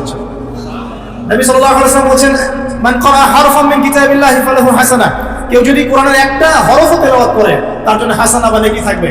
আল হাসানাতু কা'আশরি আমসালিহা, আর একটা হাসানা 10 দিয়ে গুণ করা হবে, মানে একটা হরফ তেলাওয়াত করে 10 নেকি পাবেন ইনশাআল্লাহ। বা লা আকুলু আলিফ লাম মিম হরফুন, নবীজি বলেন আমি বলছি না যে আলিফ লাম মিম তিনটা মিলে একটা হরফ, নবীজি বলছেন বাল আকুলু আলিফুন হারফুন ওয়া লামুন হারফ ওয়া মিমুন হারফুন, আমি বলছি আলিফ একটা হরফ, লাম একটা হরফ, মিম আরেকটা হরফ। একটু বলে দেই আপনাকে, আল কোরআনের মধ্যে 600টা পৃষ্ঠা আছে। কয়টা? 600 পৃষ্ঠাকে 30 পারায় ভাগ করা হয়েছে, মানে প্রত্যেক 20 পৃষ্ঠায় একটা করে পারা শেষ হবে। প্রত্যেক 20 পৃষ্ঠায় একটা পারা শেষ হবে। কোরআনের একটা পৃষ্ঠা করে দেখবেন যে এখানে মোটামুটি ভাবে 15টা লাইন থাকবে। প্রত্যেকটা লাইনে গড়ে এভারেজ 9টা থেকে 10টা করে শব্দ থাকে। এই হিসেবে কোরআনের একটা পৃষ্ঠার মধ্যে আপনি 135 থেকে 140টা শব্দ পাবেন। এখন এটাকে 600 দিয়ে গুণ করলে আপনি দেখবেন এখানে 77,800টার মতো শব্দ আছে, প্রায় অ্যাপ্রক্সিমেটলি নিয়ার অ্যাবাউট 78,000 ওয়ার্ডস এই কোরআনের মধ্যে আছে। আর মজার বিষয় হচ্ছে এই 78,000 শব্দগুলো সবগুলোই কিন্তু নতুন নতুন শব্দ নয়, কারণ এই শব্দগুলো বের হয়েছে মাত্র 4 থেকে 4,500 শব্দ থেকে। 4 থেকে 4,500 শব্দ, এর অর্থ, এর গ্রামার যদি বুঝতে পারেন, ইনশাআল্লাহ আপনি 100% কোরআন বুঝতে পারবেন। কোরআন আল্লাহ আকবার ওয়ালাকাদ ইয়াসসারনাল কুরআনা লিযিকরি ফাহাল মিন মুদ্দাকির, আমি আল কোরআনকে বোঝার জন্য সহজ করে দিয়েছি, কেউ কি আছো উপদেশ গ্রহণ করবে? আল্লাহ পাক একই সূরার মধ্যে 4বার বলেছেন। সূরা কমার আয়াত নম্বর 17, 22, 33, 40। তো প্রথম কাজ প্রিয় ভাইরা, এখন যদি আপনি শব্দগুলোকে এখন অক্ষর দিয়ে গুণ করেন, 78,000 শব্দকে যদি আপনি এখন অক্ষর দিয়ে গুণ করেন, দেখবেন এখানে প্রায় 5 থেকে 6 লক্ষ অক্ষর আছে। কতগুলো? কথা বলেন আমার সাথে, 5 থেকে 6 লক্ষ। এখন আপনাকে বললাম যে একটা হরফ তিলাওয়াত করলে 10 নেকি হবে, তাহলে আপনি চিন্তা করেন 6 লক্ষ অক্ষর যদি তেলাওয়াত করেন, একবার খতম দিতে পারেন, তাহলে আপনার কতগুলো নেকি হতে পারে? চিন্তা করেছেন? অতএব আমাদের প্রথম দায়িত্ব হবে আল কোরআন কেন্দ্রিক। অবশ্যই সবাইকে বিশুদ্ধ করে কোরআন তেলাওয়াত করা শিখতে হবে। আমরা রাজি আছি ইনশাআল্লাহ? ইনশাআল্লাহ। এর পরের দায়িত্ব হচ্ছে কোরআনের কিছু অংশকে মুখস্থ করতে হবে। কিছু অংশ বলতে যদি পারেন পুরো কোরআনই মুখস্থ করবেন, যদি না পারেন কমপক্ষে 10 পারা, 10 পারা না পারলে কমপক্ষে 1 পারা তো পারবেন। 1 পারাও যদি না পারেন, ইম্পর্টেন্ট সূরা এবং আয়াতগুলোকে কমপক্ষে হিফজ করার চেষ্টা করবেন। যেমন সূরা বাকারার প্রথম 5 আয়াত, সূরা বাকারার 255 নম্বর আয়াত আয়াতুল কুরসি, সূরা বাকারার শেষের 3টা আয়াত, সূরা আলী ইমরানের শেষের 10 আয়াত, সূরা মুলক, সূরা কাহফের প্রথম 10 শেষ 10, সূরা সফফাত প্রথম 10, সূরা জিন প্রথম 10, সূরা হাশর শেষের 3, সূরা কাফিরুন, সূরা নাস, ফালাক, ইখলাস, সূরা লাহাব, তারপরে সূরাতুল মুমিনুনের শেষের আয়াতগুলো ইত্যাদি। এই ধরনের কিছু ইম্পর্টেন্ট বাছাই করা আয়াতগুলো তো কমপক্ষে মুখস্থ করা যাবে না ইনশাআল্লাহ? আমরা সারা জীবনে কি কম পড়াশোনা করেছি? 30 বছর পড়াশোনা করেছি। 30 বছর পড়াশোনা করে যদি আমি 30টা আয়াত শিখতে না পারি, তাহলে নিঃসন্দেহে এই পড়াশোনার জীবনে আমি ব্যর্থ না সফল? 30 বছর পড়াশোনা করে যদি আমরা 30টা হাদিস না শিখি, তাহলে আমরা ব্যর্থই, আমাদেরকে ব্যর্থই বলতে হবে। আমরা যদি এতদিন পড়াশোনা করে ইসলামের বেসিক বিষয়গুলো না শিখি, আমরা ব্যর্থ না? অবশ্যই ব্যর্থ। আল্লাহ পাক আমাদেরকে শেখার তৌফিক দান করবেন। এরপরে সামনে যাই। হিফজ করলে কি হবে? যারা এরকম করে হিফজ করতে পারবে, আমল করতে পারবে, হাসরের মাঠে আল্লাহ রাব্বুল আলামিন ওই বান্দাদেরকে উদ্দেশ্য করে বলবেন, ইকরা ওয়ারতাক, তুমি পড়ো এবং উপরের দিকে উঠতে থাকো। ওয়ারাতিল কামা কুনতা তুরাতিল ফিদ দুনিয়া, তুমি দুনিয়াতে যেমন করে তেলাওয়াত করতে, এখন সেভাবে তেলাওয়াত করতে থাকো। তোমার শেষ মঞ্জিল হবে সেখানে, যেখানে তুমি পড়া শেষ করবে। কোরআন তেলাওয়াত করতে করতে আপনি যেখানে থামবেন, জান্নাতের সেই স্তরে আপনাকে রাখা হবে ইনশাআল্লাহ। তাহলে কোরআনের হাফেজ হওয়ার প্রয়োজন আছে না? এছাড়াও হাফেজে কোরআনরা কিন্তু সুপারিশও করবে, তার পরিবার বর্গের অনেকের জন্য সুপারিশ করবে ইনশাআল্লাহ। যারা কবিরা গুনাহগার হয়েছে, আল্লাহ পাক তাদের সুপারিশ কবুল করে ইনশাআল্লাহ ওই ব্যক্তিদেরকেও জান্নাতে দিয়ে দিবেন ইনশাআল্লাহ।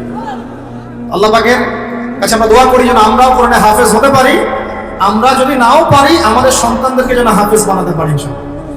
বারবার একটা কথা বলি প্রত্যেকটা মাহফিলে গিয়ে, আল কোরআনের আলো ঘরে ঘরে জ্বলবে না যতক্ষণ পর্যন্ত ঘরে ঘরে কোরআনওয়ালা মানুষ তৈরি হবে না। প্রত্যেকটা ঘরে আমাদের অন্তত একটা করে কোরআনওয়ালা মানুষ লাগবে না? একটা করে কোরআনওয়ালা মানুষ তো লাগবে কমসে কম। আল্লাহ পাক আমাদের সন্তানদেরকে কোরআনওয়ালা মানুষ হিসেবে মানুষ করার তৌফিক দান করুন, আমিন। আমি বলছি না আপনারা ডক্টর ইঞ্জিনিয়ার হবেন না, জেনারেল পড়াশোনা ছেড়ে দিবেন, এগুলো বলছেন। এই পড়াশোনা ছেড়ে দিলে আপনি কোরআন সুন্নাহকে হাতে নিয়ে বিশ্বকে চ্যালেঞ্জ করতে পারবেন না। এই পড়াশোনা দরকার আছে, কিন্তু আপনার ভিত্তিটা হতে হবে কোরআন সুন্নাহ কেন্দ্রিক। পারা যাবে না ইনশাআল্লাহ? আল্লাহ তৌফিক দান করুন, আমিন। 3 নাম্বার হচ্ছে কোরআনের আদেশগুলো আমাদের মেনে চলার চেষ্টা করতে হবে। 4 নাম্বার কোরআনের যে নিষেধগুলো আছে এগুলো বর্জন করতে হবে। 5 নাম্বার কোরআনের দাওয়াত মানুষের কাছে পৌঁছাতে হবে। যতজন আপনার দাওয়াতে ভালো পথে ফিরে আসবে, সবার নেকি ইনশাআল্লাহ আপনি পাবেন। ইনশাআল্লাহ। এবং 6 নাম্বার, কোরআনের কিছু বিধান আছে, বিধান এগুলোকে পাশ কাটিয়ে যাওয়া যাবে না, এগুলোকে বাস্তবায়ন করার চেষ্টা করতে হবে। আল্লাহ পাক তৌফিক দান করুন। এই 6টা কাজ যখন একত্রিত হবে, তখন এই যে আল্লাহ পাক নাজিল করলেন কোরআন, বিশাল কসম করে নাজিল করেছি, এর হকটা আদায় হবে। এবং যেভাবে আইয়ামে জাহিলিয়াতের সেই যুগটা পরিবর্তন হয়েছিল, ইনশাআল্লাহ এই যুগের জাহিলিয়াতও পরিবর্তন হবে ইনশাআল্লাহ। আমি আইয়ামে জাহিলিয়াতের যে পাপগুলোর কথা বলেছিলাম, মনে আছে তো? সেগুলো এই যুগে নাই। এই যুগে শিরক নাই, এই যুগে সুদ নাই, মাদকদ্রব্য, নারী জাতির অপমাননা, গোত্রীয় হানাহানি নাই। তার মানে আমরাও তো জাহিলিয়াতে আছি নাকি? নিঃসন্দেহে আমরাও জাহিলিয়াতের মধ্যে আছি। যদি আমরা কোরআন এবং সুন্নাহ কেন্দ্রিক নবীর মতো করে মেহনত করতে পারি সাল্লাল্লাহু আলাইহি ওয়াসাল্লাম, তাহলে তিনি যেভাবে পরিবর্তন করেছিলেন ইনশাআল্লাহ আমরাও করতে পারবো ইনশাআল্লাহ। আমরা যদি নাও পারি, আমাদের পরবর্তী জেনারেশন পারবে ইনশাআল্লাহ। তারা যদি না পারে, তারপরের জেনারেশন পারবে ইনশাআল্লাহ। যে পারবে না বা চেষ্টা করবে না, আল্লাহ পাক তাদেরকে সরিয়ে দিবেন। আল্লাহ পাক সরিয়ে দিবেন। আল্লাহ পাক বলেন, ইন তানসুরুল্লাহ ইয়ানসুরকুম, তোমরা যদি আল্লাহর দ্বীনকে সাহায্য করো তবেই আল্লাহ পাক তোমাদেরকে সাহায্য করবেন। ওয়া ইউসাব্বিত আকদামাকুম, তোমাদের পা দৃঢ় রাখবেন। ওয়া ইন তাতাওয়াল্লাউ, আর তোমরা যদি মুখ ফিরিয়ে নাও, ইয়াস্তাবদিল কওমান গায়রাকুম, আল্লাহ পাক তোমাদেরকে সরিয়ে দিয়ে নতুন কওমকে নিয়ে আসবে। সুম্মা লা ইয়াকুনু আমসালাকুম, তারা তোমাদের মতো অপদার্থ হবে। এটা আল্লাহ পাকের সুন্নাত। পৃথিবীর প্রত্যেক মুসলমান যদি তার উপর দায়িত্ব ছেড়ে দেয়, আল্লাহ পাক অমুসলিমদেরকে হেদায়েত দিয়ে ইসলামে নিয়ে আসবেন ইনশাআল্লাহ। আল্লাহ পাকের কোনো পরোয়া নাই। আমি আপনি দাওয়াতি কাজ না করলে, ইসলাম চর্চা না করলে, প্রচার প্রসার না করলে ইসলাম ভেঙে পড়বে না, থেমে যাবে না, বরং আমরাই ইতিহাস থেকে হারিয়ে যাব। ইতিহাস থেকে আমরাই হারিয়ে যাব। যারাই আল্লাহ রাব্বুল আলামিনের বিধান এবং ওহীর সাথে কুসম্পর্ক রাখবে, বিরোধিতা করবে এবং এটাকে ডমিনেট করার চেষ্টা করবে, আল্লাহ পাক তাদেরকে ইতিহাস থেকেই মুছে ফেলবে। এটা সুন্নাত। নমরুদকে এখন কেউ মনে করে না, করে? ফিরআউনকে কি মনে করে এখন? আজ জাতি, সামুদ জাতির কোনো অস্তিত্ব আছে? কওমে নূহ এর কোনো অস্তিত্ব আছে? শুআইব আলাইহিস সালামের কওম কি বেঁচে আছে? তারপর ঈসা আলাইহিস সালামকে যারা ওই যে ক্রুশে লটকাতে চেয়েছিল, ওরা কি কেউ টিকে আছে? মুসা আলাইহিস সালামের সাথে যারা বিরোধিতা করেছিল, ঠিক আছে কেউ? কেউ নাই। এমনকি নবী সাল্লাল্লাহু আলাইহি ওয়াসাল্লামের সাথে যারা গাদ্দারি করেছিল, বিরোধিতা করেছিল, আবু জাহেল, আবু লাহাব, উতবা, শাইবা, কেউ কি বেঁচে আছে? এর ইতিহাস থেকে মুছে গেছে। এটা আল্লাহ পাকের সুন্নাত। কিন্তু প্রত্যেক যুগে যুগের হকপন্থী মানুষরা কিন্তু টিকে আছে, তাদের কাজ টিকে আছে, তাদের আদর্শ টিকে আছে। এটা আল্লাহ পাকের সুন্নাত। আল্লাহ পাক আমাদেরকে বোঝার তৌফিক দান করুন। এবার আল্লাহ পাক ইসলামের মধ্যে এই মেসেজটা দেওয়ার পরে আপনাকে আমি সামনে নিয়ে যাচ্ছি। আল্লাহ পাক কোরআন নাজিল করছেন, কোরআনের হকগুলো ব্যাখ্যা করে দেওয়ার পর আল্লাহ পাক বলছেন, এবার তোমরা প্রথম যে বিষয়ে সতর্ক থাকবে, সর্বপ্রথম তোমরা যে বিষয়ে সতর্ক থাকবে সেটা হচ্ছে ইযা ওয়াকাআতিল ওয়াকিয়া। ওয়াকিয়া মানে এখানে কি? কিয়ামত। ওয়াকিয়া মানে কি? একটা আন্তর্জাতিক চক্রান্ত চলতেছে মানুষকে কিয়ামতের আলোচনা থেকে বিরত রাখার জন্য। কারণ কিয়ামতের আগে আগে বিশ্বে ইসলাম ছাড়া কিচ্ছু থাকবে না। পৃথিবীতে এখন যে ফিতনাগুলো দেখছেন, এগুলো হয়তো আরো বাড়বে। হ্যাঁ, এগুলো বাড়বে, বাড়তে বাড়তে বাড়তে একটা পর্যায়ে যাবে যখন মাসিহুদ দাজ্জাল বের হবে এবং দাজ্জাল তার অনুসারীদেরকে নিয়ে বিশ্বটাকে শাসন করবে। ওটাই বিশ্বের শেষ শয়তানি শাসন। এরপর কোনো শয়তানি শাসন থাকবে না। এরপর আসছেন ইমাম মাহদি, তারপর ঈসা ইবনে মারইয়াম এবং ইসলামী খেলাফত। তাদের 40 বছরের রাজত্ব শেষ না হওয়া পর্যন্ত কিয়ামত হবে না ইনশাআল্লাহ। আল্লাহ পাক সবচেয়ে বেশি গুরুত্ব দিচ্ছেন, শুরুই করছেন সূরাতে ইযা ওয়াকাআতিল ওয়াকিয়া। স্মরণ করো কিয়ামতের কথা, যখন কিয়ামত হবে। তাহলে এই আলোচনার প্রয়োজন আছে না? কেন প্রয়োজন? বিকজ সচেতনতা, যে সিচুয়েশন সম্পর্কে সচেতন থাকলে আপনি সমস্যাগুলো সলভ করার একটা পথ বের করতে পারবেন। এই তো, নাকি কিয়ামত হবে জন্য আমরা সবাই হাত মুড়ে বসে থাকবো? এটা কি আলোচনার উদ্দেশ্য? পাশে আগুন লেগেছে, আগুনটা আস্তে আস্তে এদিকে আসছে। এখন যদি আমি মনে করি আচ্ছা আগুন আসবে, যখন আসুক এদিকে তাকায় থাকি আমি, যখন আসবে তখন দেখা যাবে, এই ব্যক্তি কি বোকা না সফল?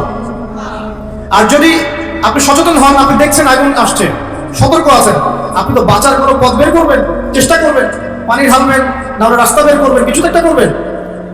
এখন ফিতনা ফাসাদময় পৃথিবীর যদি ফিতনাগুলো রিড করতে না পারি, আগামী দিনগুলো কেমন হতে পারে একটা এস্টিমেট করতে না পারি, তাহলে আমি আসন্ন বিপদ মোকাবেলা করবো কিভাবে? কিছু মানুষ চাচ্ছে না যে সমাজের বুকে এই ফিতানগুলো নিয়ে কথা হোক, আখিরুজ জামান এবং কিয়ামতগুলো নিয়ে কথা হোক এবং এর সলিউশনগুলো নিয়ে আলোচনা হোক। এটা একটা আন্তর্জাতিক চক্রান্ত চলছে। আল্লাহ পাক আমাদেরকে বোঝার তৌফিক দান করুন। এবং সেই চক্রান্তের অংশীদার যারা আছে, ভিতরের গাদ্দার, দাড়ি টুপি বলাই, তারা চাচ্ছে না যে আলোচনাগুলো সমাজে প্রচার হোক। খুব খেয়াল রাখবেন, নিজেদের বাইরের শত্রুকে চেনা খুব সহজ, ইন্টারনাল এনিমিদেরকে চেনা এত সহজ নয়। আর মনে রাখবেন, বাইরের শত্রু আপনার এত বেশি ক্ষতি করবে না, ভিতরের শত্রুদের কারণে আপনাকে মার খেতে হবে, জুলুমের শিকারও হবেন আপনি এবং অপবাদও শুনবেন আপনি। এটা অপবাদ, এটা তো অবাক হচ্ছি না আমি এই কারণে, বিকজ শেষ জামানায় সত্য হবে মিথ্যা, মিথ্যা হবে সত্য। সত্যবাদীকে মানুষ মিথ্যাবাদী বলবে, আর ফাসেক মিথ্যাবাদী মিথ্যুক ভণ্ডকে মানুষ সত্যবাদী মনে করা শুরু করবে। মানুষ দিনকে রাত করবে, রাতকে দিন করবে, ন্যায়কে অন্যায় করবে, অন্যায়কে ন্যায় করবে। আমানতদার ব্যক্তিকে মানুষ খেয়ানতদারি বলবে, খেয়ানতদার ব্যক্তিকে মানুষ আমানতদার বলা শুরু করবে। সুবহানাল্লাহ, এই চলছে এখন সমাজে। তবে এগুলোতে আমরা অবাক হচ্ছি না, বিকজ আমরা জানি যে সিচুয়েশনটা এখন আমাদের দিকেই যাচ্ছে। এটা স্বাভাবিক, এটাই হবে, এটাই স্বাভাবিক, এমনই হবে।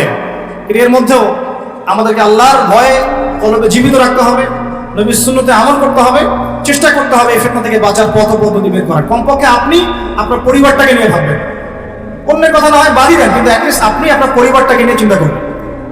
চিন্তা করে দেখবেন কোন পরিবেশে আপনি সন্তানকে মানুষ করছেন, কোথায় পড়াশোনা করাচ্ছেন, আপনার মেয়েটার সামনে কোন পরিবেশ ফেস করবে, এই সমাজের মধ্যে সে কি তার ইজ্জত ধরে রাখতে পারবে? চিন্তা করুন, ওই মেয়ে কি তার সম্ভ্রমের অধিকার ঠিক মতো রক্ষা করতে পারবে? ও কি জিনায় লিপ্ত হওয়া থেকে বাঁচতে পারবে?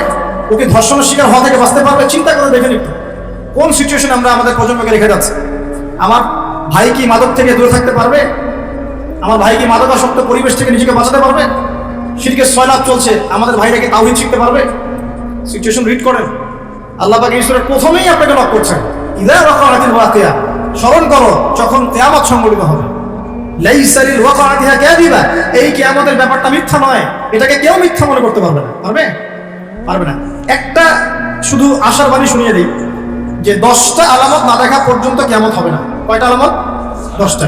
তার মধ্যে প্রথম হচ্ছে মাসিহুদ দাজ্জাল, 2 ইয়াজুজ আর মাজুজ, 3 নবী ঈসা আলাইহিস সালামের আগমন, 4 দাব্বাতুল আরদ, 5 ইয়েমেন থেকে আগুন বের হবে, 6 3টা ভূমিকম্প, পূর্ব দিকে একটা, পশ্চিমে একটা, মাঝখানে একটা, 7 এই যে সরি এটা ছিল 4 5 6 7 8, 8 নাম্বার হচ্ছে আপনার পশ্চিম দিক থেকে সূর্য উদয়, একটা হচ্ছে দাব্বাতুল আরদ বলছে। আচ্ছা, আরেকটা আমি এই মধ্যে মনে করতে পারছি না, এই 8টা আরো 2টা আছে, হাদিসটা প্রসিদ্ধ মাশহুর হাদিস, সব কিতাবে পাবেন। এইরকম 10টা আলামত ছাড়া, 10টা আলামত না হওয়া পর্যন্ত কিয়ামত সংঘটিত হবে না ইনশাআল্লাহ। আবার চেষ্টা করে দেখি, 1 নাম্বার মাসিহুদ দাজ্জাল, 2 নাম্বার হচ্ছে নবী ঈসা আলাইহিস সালামের আগমন, 3 নাম্বার হচ্ছে আপনার কি বললাম, ইয়াজুজ এবং মাজুজ, 4 নাম্বার দাব্বাতুল আরদ, 5 নাম্বার ইয়েমেনের আগুন, 6 7 8 হচ্ছে আপনার 3টা ভূমিকম্প, 9 পশ্চিম দিক থেকে সূর্যোদয়। একটা মিস করে ফেলছি, হ্যাঁ এক্স্যাক্টলি, না না আরেকটা বাতাস না, কে বলতে পারবেন? জি, দুখান, দুখান, রাইট। সুবহানাল্লাহ, কি নাম আপনার? আপনি হাদিয়া নিয়ে যান আমার কাছে। দুখান, দুখান, দুখান মানে হচ্ছে ধোঁয়া, মানে ধোঁয়া দিয়ে পুরো আকাশ ছেয়ে যাবে। তো এই 10টা কি এসেছে? 10টা এসেছে কি? 10টার একটাও কিন্তু আসে না, কিন্তু মাইনর গুলো কিন্তু সব দেখতে পারবেন না? এই উঁচু উঁচু বিল্ডিং এর প্রতিযোগিতা দেখা যায়, সমাজের সবচেয়ে দরিদ্র মানুষ যে উঁচু উঁচু বিল্ডিং নির্মাণ করছে, এটা কি দেখা যাচ্ছে? সর্বস্তরের সুদ দেখা যাচ্ছে, জেনা বাড়ছে না কমছে, মাদকদ্রব্য বাড়ছে না কমছে, অশ্লীলতা বেহায়াপনা বাড়ছে না কমছে, এই যে নগ্ন মুভিজ পর্নোগ্রাফি বাড়ছে না কমছে, মুসলিমদের ফাটল বিভক্তি বাড়ছে না কমছে, সময় সংকীর্ণ হচ্ছে কিনা, আল্লাহর আযাব গজবগুলো আসছে কিনা একটা একটা, মুসলিমরা সারা বিশ্বে মার খাচ্ছে কিনা, কতগুলো নেবেন? নারীরা কি ছেলেদের পোশাক পরছে? ছেলেরা কি মেয়েদের পোশাক পরছে? বলতে গেলে এটা নিয়ে আলোচনা করতে হবে, পরে নিয়ে যেগুলো 10টা বাদ দিয়ে যতগুলো দেখা যায়, এগুলো প্রায় 95% আমরা সমাজে দেখতে পাচ্ছি না? আচ্ছা, আল্লাহ পাক আপনাকে শুরুতেই সতর্ক করছেন যে আপনাকে আগে কিয়ামত সম্পর্কে সতর্ক থাকতে হবে। লাইসা লিওয়াকাতিহা কাযিবা, এটাকে কেউ মিথ্যা প্রতিপন্ন করতে পারবে না। তারপর কি? খাফিদাতুর রাফিআ, এটা কিছু মানুষকে উঁচু করবে, কিছু মানুষকে নিচু করবে। মানে যারা দুনিয়াতে আল্লাহ পাকের হুকুম আহকাম মেনে চলবে, কিয়ামতের মাঠে মাথা উঁচু করে থাকবে ইনশাআল্লাহ। আর যারা দুনিয়াতে আল্লাহ পাকের বিধিবিধানে পরোয়া করবে না, তারা অবনত চিত্তে থাকবে, মাথা নিচু হয়ে যাবে ইনশাআল্লাহ। আজকে দুনিয়ায় মাথা উঁচু করে লাভ নাই, যদি আল্লাহ এবং তার রাসূলের বিরুদ্ধাচরণ করেন, কালকে আমাদের মাথা হেড হয়ে যাবে ইনশাআল্লাহ। আর আজকে ঈমানের কারণে যদি আপনার মাথা নিচু হয়ে থাকে, ইনশাআল্লাহ কালকে আমাদের আপনার মাথা উঁচু হবে ইনশাআল্লাহ। ইযা রুজ্জাতিল আরদু রাজ্জান, আল্লাহ পাক বলেন যখন এই পৃথিবীর আর্থ জমিনটা প্রবলভাবে কম্পিত হতে থাকবে, যেমন একটা সূরা আছে না, ইযা যুলজিলাতিল আরদু জিলজালাহা ওয়া আখরাজাতিল আরদু আসকালাহা ওয়া ক্বালা লিল ইনসানু মা লাহা। তো এটা এই সূরার সাথে কানেক্টেড। আমি বললাম যে একটা আয়াত একটা আয়াতের সাথে কানেক্টেড, ঠিক আছে। ওয়া বুসাতিল জিবালু বাসসা, এই যে পাহাড়গুলো দেখছেন, এই হিমালয়, মাউন্ট এভারেস্ট, হাবি জাবি যত কিছু সবগুলো ধুলা হয়ে যাবে। কি হয়ে যাবে? চিন্তা করতে পারেন কিয়ামতের প্রকম্পন কত ভয়াবহ হবে। এত বড় বড় পাহাড়গুলো, আর পাহাড় সম্পর্কে যারা একটু পড়াশোনা করেছেন, পাহাড়ের বেশিরভাগ অংশ কিন্তু মাটির নিচে আছে।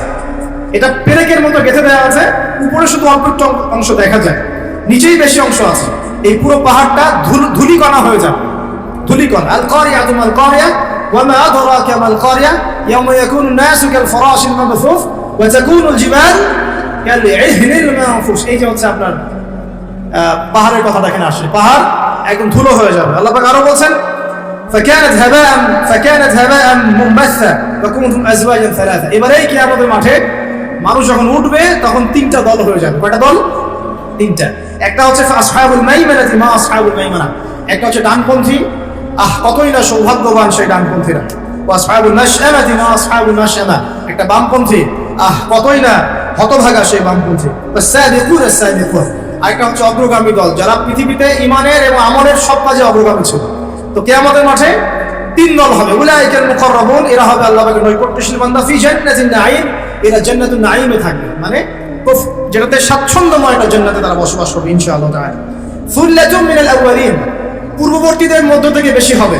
ওয়া কালিলুম মিনাল আখিরিন, এবং শেষ জামানার লোকদের মধ্যে কম হবে। তাই না? যত দিন যাচ্ছে তত মানুষ খারাপ হচ্ছে না?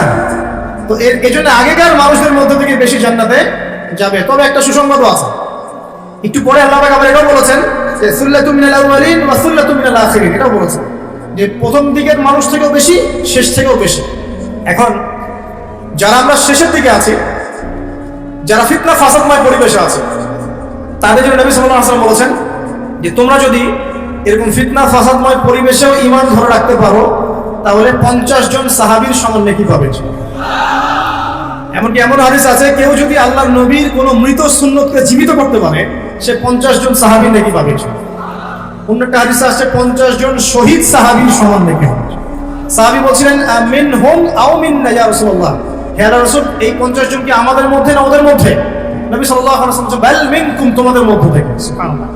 এখানে আপনি বুঝতে পারছেন কিয়ামতের সতর্কতা, আলামতগুলো রিড করবেন, সতর্ক থাকবেন। এবং কিয়ামতের মাঠে মানুষ তিনটা দলে ভাগ হয়ে যাবে। বামপন্থীরা জাহান্নামী, ডানপন্থীরা জান্নাতি, এটা সাধারণ জান্নাতীরা, এবং সামনে যারা, এরা হচ্ছে সাবিকুনাল আউয়ালিন, মানে প্রত্যেকটা কাজেই অগ্রগামী ইনশাআল্লাহ। এরা জান্নাতুন নাঈমের মধ্যে থাকবে। এখানে নবীগণ, শহীদগণ, সিদ্দিকগণ থাকবেন ইনশাআল্লাহ। আমরা দোয়া করি আল্লাহ পাক আমাদের সবাইকে সেখানে থাকার তৌফিক দান করুন। যদি সেখানে থাকতে নাও পারি, আল্লাহ পাক অ্যাটলিস্ট ডানপন্থীওয়ালা বানিয়ে দিন, আমিন। আল্লাহ পাক যেন বামপন্থীকে অন্তর্ভুক্ত না করে, আমিন ইয়া রাব্বাল আলামিন। আল্লাহ পাক তার নবীর মাধ্যমে একটা হাদিস জানিয়েছেন, এটা বলে আমি সামনে যাই। নবীজি বলেছেন যে জান্নাতীদের মোট 120টা কাতার হবে। কয়টা? জান্নাতীদের মধ্যে মোট 120টা কাতার মানুষ হবে, যার মধ্যে 80টা কাতার হবে এই উম্মতে মুহাম্মাদির মধ্যে। এবার খুশি? আলহামদুলিল্লাহ। তাহলে 80টা কাতার ইনশাআল্লাহ আমাদের হবে। এবার একটা কষ্টের হাদিস শুনেন। নবীজি বলছেন যে ইন্না বানি ইসরাঈল তাফাররাকাত আলা 72 মিল্লাহ ওয়া তাফতারিকু উম্মতি আলা 73 মিল্লাহ। নিশ্চয়ই বনু ইসরাঈলরা 72 দলে ভাগ হয়ে গিয়েছিল, আর আমার উম্মাহ ভাগ হয়ে যাবে 73 দলে। কয় দলে? কুল্লুহুম ফিন্নার, প্রত্যেকটা দল জাহান্নামে, ইল্লা মিল্লাতান ওয়াহিদাতান, শুধু একটা মাত্র দল জান্নাতে। কিলা, বলা হলো মান হিয়া ইয়া রাসূলুল্লাহ, হে আল্লাহর রাসূল, তারা কারা? নবীজি বলেন মা আনা আলাইহি ওয়া আসহাবি আল ইয়াউমা, আজকের দিন আমি আর আমার সাহাবীরা যার উপর আছে। 1400 বছর আগের কথা। ওই সময় আল্লাহর রাসূল এবং তার সাহাবীরা যে আকীদা, আদর্শ, মানহাজ তার উপরে ছিলেন, এর উপর যারা থাকবে ইনশাআল্লাহ তারা জান্নাত। তো আমরা চেষ্টা করবো আমাদের প্রতিটা কাজ, আমল, আকীদা, মানহাজ যেন তাদের মতো হয়। আল্লাহ পাক তৌফিক দান করুন। এখানে একটা ভয়ের ব্যাপার আছে। আবার আরেকটা সুসংবাদ শুনুন। নবীজি একদিন বসে সাহাবীদেরকে বলছেন, শোনো, এই উম্মতের মধ্যে 70,000 মানুষ আছে যারা বিনা হিসাবে জান্নাতে যাবে। বিনা হিসাবে, বিনা আযাবেও, মানে কোনো আযাবও নাই, কোনো হিসাবও নাই। সাহাবীরা এবার কথোপকথন করতে লাগলেন। নবীজি চলে গেছেন, এটা বলে চলে গেছেন। সাহাবীরা বলছেন যে তারা কারা হতে পারে, পরামর্শ করছেন। হয়তোবা তারা মুজাহিদরা, হয়তোবা শহীদরা, হয়তোবা অমুক, হয়তোবা তমুক। নবীজি আসলেন, এসে বললেন তোমরা কি নিয়ে কথা বলছো? সাহাবীরা বলছেন আমরা ডিসকাস করছিলাম ওই 70,000 কারা হতে পারে। নবীজি বলছেন সাল্লাল্লাহু আলাইহি ওয়াসাল্লাম শুনে রাখো, ওই 70,000 মানুষের বৈশিষ্ট্য মূলত 4টা। কয়টা? এক, তারা শুভ অশুভ এসব লক্ষণে বিশ্বাস করে না, মানে কোনো শিরকের সাথে ওদের কোনো সম্পর্ক নেই। কথা বুঝতে পারছেন? আর আপনি তো ওই যে পেপার খুললেই দেখবেন কন্যা রাশি নেই, সিংহ রাশি নেই, ওই যে জ্যোতিষী আপনাকে শুভ বলছে, এটা অশুভ। আবার আপনি বলছেন হ্যাপি বার্থডে, হ্যাপি মানে কি? শুভ। হ্যাপি বার্থডে মানে শুভ জন্মদিন। তো আপনার ওই দিনটা যে শুভ হয়ে যাবে কে গ্যারান্টি দিয়েছে? গ্যারান্টি আছে? আবার ওই যে কিছু উদ্বোধন করবেন, ফিতা কাটলেন, পাখি উড়িয়ে দিলেন, শুভ। বাসা থেকে বের হচ্ছেন, বিড়াল সামনে দিয়ে চলে গেল, একটু বসে যাই, যে অশুভ। আপনি অশুভই বিশ্বাস করছেন। ওই 70,000-এর প্রথম বৈশিষ্ট্য হচ্ছে তারা কোনো শুভ অশুভ বিশ্বাস করে। মনের মধ্যে এমন যদি ধারণা আসে, একটা দোয়া করে নেবেন, বলে দেবো দোয়াটা, আল্লাহুম্মা লা তায়রা ইল্লা তায়রুক ওয়া লা খায়রা ইল্লা খায়রুক ওয়া লা ইলাহা গায়রুক। হে আল্লাহ, তোমার দেয়া মন্দ ছাড়া কোনো মন্দ নাই, তোমার দেয়া কল্যাণ ছাড়া কোনো কল্যাণ নাই, ওয়া লা ইলাহা গায়রুক, আপনি ছাড়া কোনো ইলাই নাই। ব্যাস, তাওহীদে থাকবেন। 1 নাম্বার। 2, তারা আগুন দিয়ে শেক দিয়ে দিয়ে গায়ে চিকিৎসা করে না। একটা শ্রেণী ছিল ওই সময় মাজুস, যারা অগ্নি পূজারী ছিল, আগুনের মধ্য দিয়ে তারা চিকিৎসা গ্রহণ করতো এবং তারা আগুন উপাসনা করতো। এখানে থেকে নিষেধ করা হচ্ছে। 3 নাম্বার, তারা শরীরে কোনো উল্কি অঙ্কন করে না। উল্কি মানে কি? যে ট্যাটুস যেটা আপনারা অঙ্কন করছেন, অনেক ভাই জিম করে ট্যাটু বানায় আর কি। তো একটু আগে ভাইয়ের জিম থেকে ঘুরে আসছি, আলহামদুলিল্লাহ, অনেকদিন আগের স্মৃতি মনে পড়ে গেল আর কি। আল্লাহ পাক দোয়া করে, আল্লাহ পাক আমাদের ভাইদেরকে শরীর আত্মা মন সবকিছু সুস্থ রাখুক, আমিন। আর একটা পরামর্শ দিব যে আপনারা কায়িক পরিশ্রম করবেন, এবং এগুলো আমাদের উচিত, ফিজিক্যাল এক্সারসাইজ করা উচিত। একটু ফিজিক্যাল গেমস খেলে কোনো সমস্যা নাই, কিন্তু হয়তো সময় নষ্ট করে খেলা দেখলে সমস্যা। যেখানে আপনার ফিজিক্যাল উপকারিতা আছে আপনি খেতে পারেন। কাদের কথা বলছেন? ডানপন্থী এবং অগ্রগামী। তারা সুউচ্চ আসনে হেলান দিয়ে বসে থাকবে, মুত্তাকিনা আলাইহা মুতাকাবিরিন, তারা একে অপরের সাথে মুখোমুখি বসবে। পরিবেশটা চিন্তা করেন, হেলান দিয়ে আয়েশ করে মুখোমুখি বসে থাকবে ইনশাআল্লাহ তাআলা জান্নাতীরা। আল্লাহ পাক আরো বলেন ইয়াতুফু আলাইহিম ওয়ালদানুন মুখাল্লাদুন, তাদের চারপাশে ছোট ছোট গিলমান যারা থাকবে তারা ঘোরাফেরা করবে। জান্নাতে এমন গিলমান থাকবে, গিলমান খাদেম, ছোট ছোট বাচ্চা যাদের চেহারা হবে মণিমুক্তার মতো, এরা চারপাশে ঘুরতে থাকবে। কি নিয়ে ঘুরবে?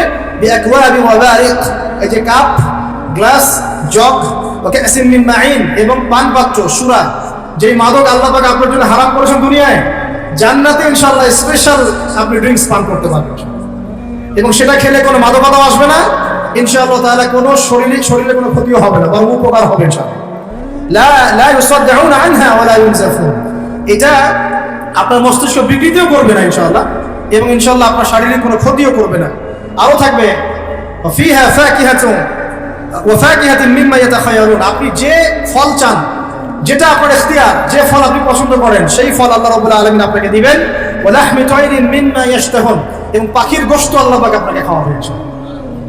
এই পাখি সম্পর্কে এই তাফসীরের মধ্যে আসছে, আমি সব তাফসীর বলার সময় পাচ্ছি না।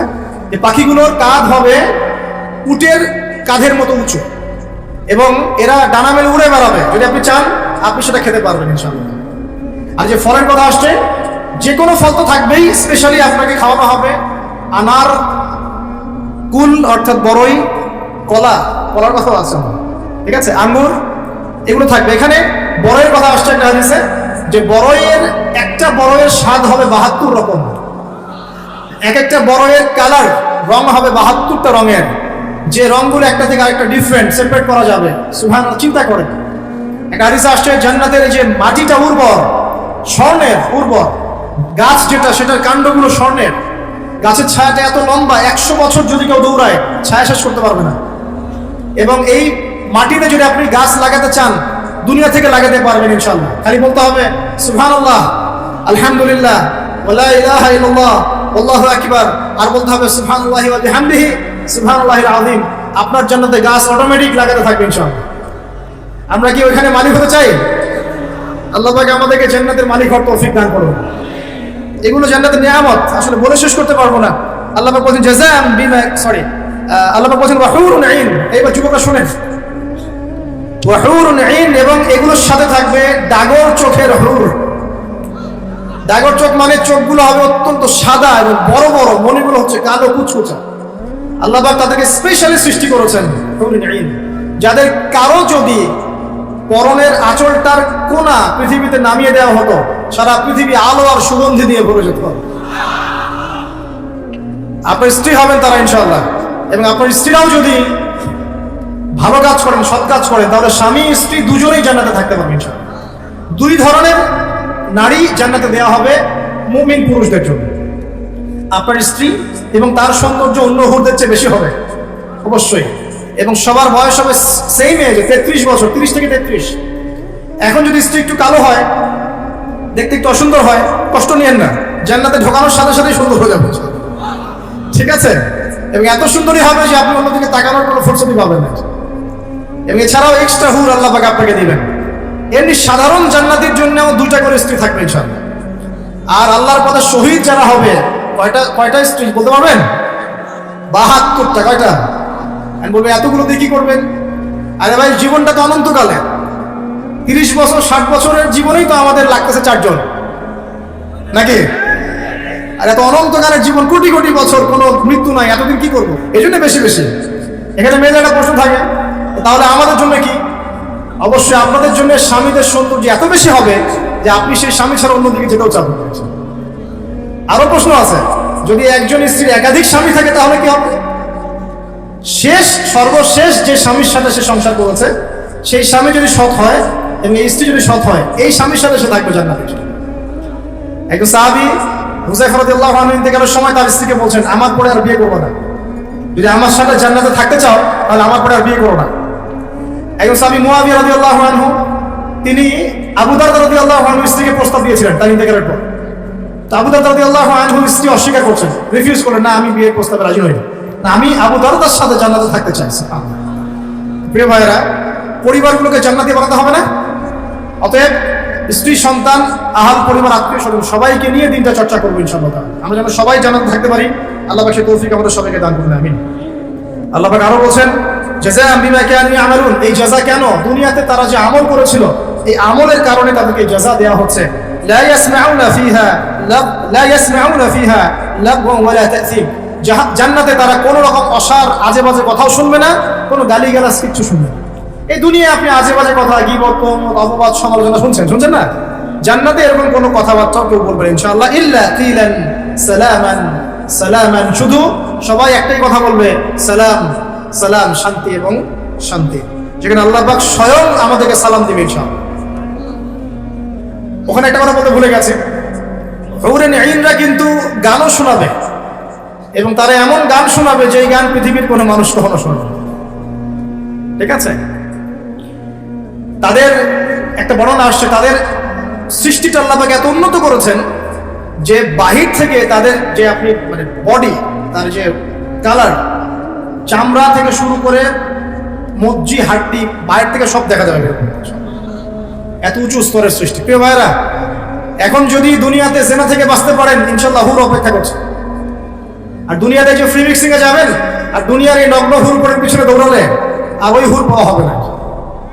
কথা কি বুঝতে পারছেন?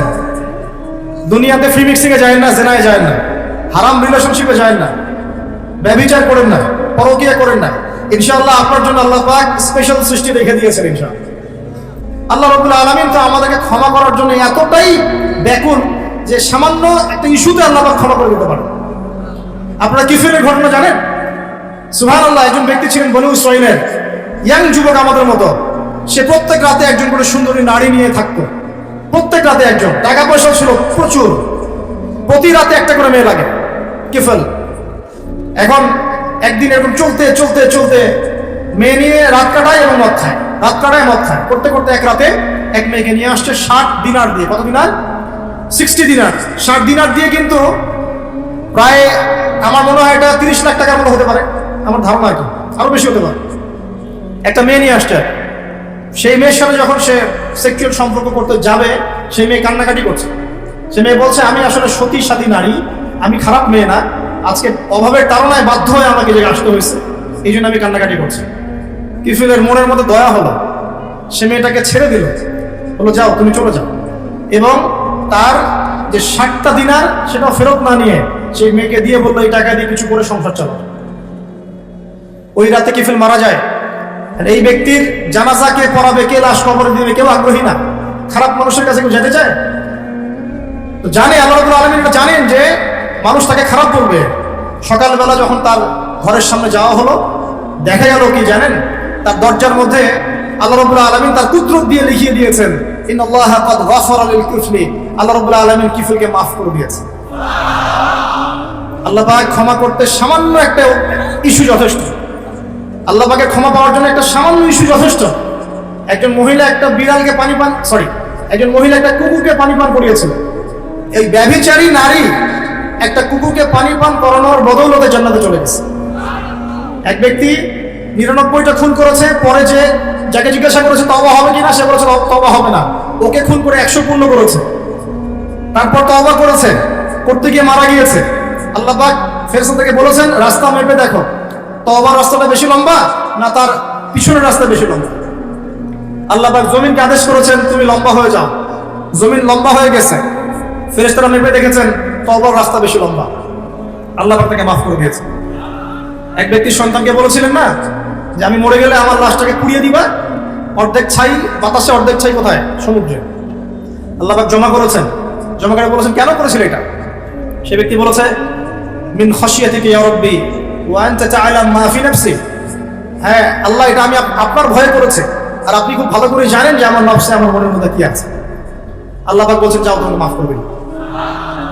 প্রিয় ভাইরা, একটু যদি দুনিয়ার এই জীবনটা কষ্ট করা যায়, ঈমান আমলের উপর টিকে থাকা যায়, এবং টিকে থাকতে গেলে আপনি বাধা পাবেন। পরিবার থেকে বাধা পাবেন, বন্ধু মহল থেকে বাধা পাবেন, সমাজ থেকে বাধা আসবে, বড় লেভেল থেকে আসতে পারে, আপনজনরা ছেড়ে যাবে, আপনি সবার কাছে খারাপও হয়ে যেতে পারেন ঈমান আমলের উপর টিকে থাকার কারণে। যদি একটু কষ্ট করে সবর করতে পারেন, ইনশাআল্লাহ তাআলা আমাদের জন্য অপেক্ষা করতে যাবেন। আর এই দুনিয়ার জীবনটাকে যদি মুখ্য মনে করেন, আল্লাহ পাকের হুকুম আহকাম সব ছেড়ে দেন, জাহান্নাম ছাড়া আমাদের কোনো গত্যান্তর থাকবে না। আল্লাহ পাক আমাদের সবাইকে এই বিষয়গুলো বোঝার তৌফিক দান। সামনে যাই, সূরা অনেক বড়, আমি শর্ট করে শেষ করছি। আল্লাহ পাক এরপর বলছেন যে ওয়া আসহাবুল ইয়ামিন মা আসহাবুল ইয়ামিন, আর ডানপন্থী ওয়ালারা, কতই না সৌভাগ্যবান সেই ডানপন্থী ওয়ালারা। ফি সিদরিন মাখদুদ, তারা থাকবে এই যে কুল গাছ, একটু আগে বললাম বড়ই গাছ, কাঁটাহীন বড়ই গাছ তাদের জন্য দেওয়া হবে। ওয়াতালহিন মামদুদ, এবং কাঁধি কাঁধি কলা সাজিয়ে দেওয়া হবে। কলার কথা বললাম না, কলা খেতে দেওয়া হবে, কলা খায়েন বেশি করে।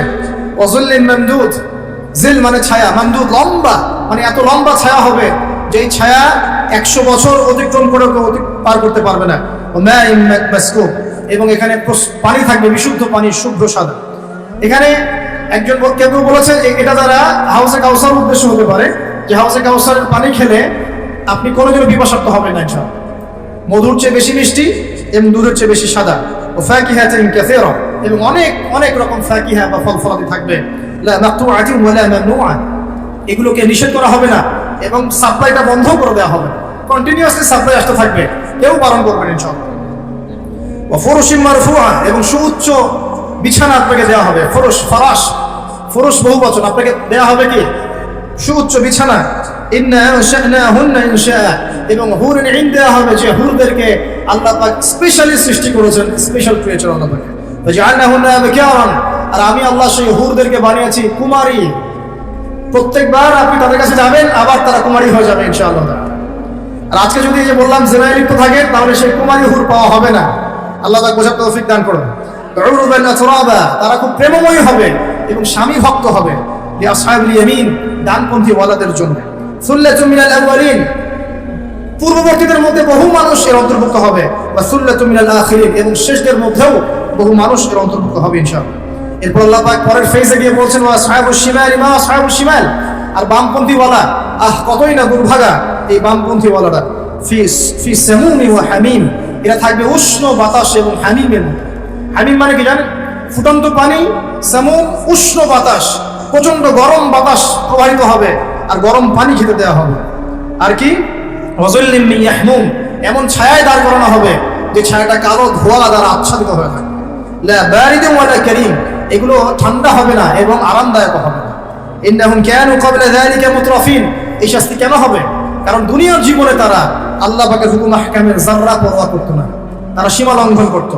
ওয়াকানু ইউসিরুনা আলাল হিনফিল আযীম, এবং এই যে মানে দুনিয়ার জীবনে তারা সব ধরনের যে কবিরা গুনাহ, এই কবিরা গুনাহতে তারা লিপ্ত থাকতো, এই কারণে ওদেরকে শাস্তি দেওয়া হয়। তো এই দুনিয়ার জীবনে আমরা সুদ খাচ্ছি না ভাই? সুদ, ঘুষ, জিনা, ব্যভিচার, আত্মসাৎ, দুর্নীতি আমরা করছি না?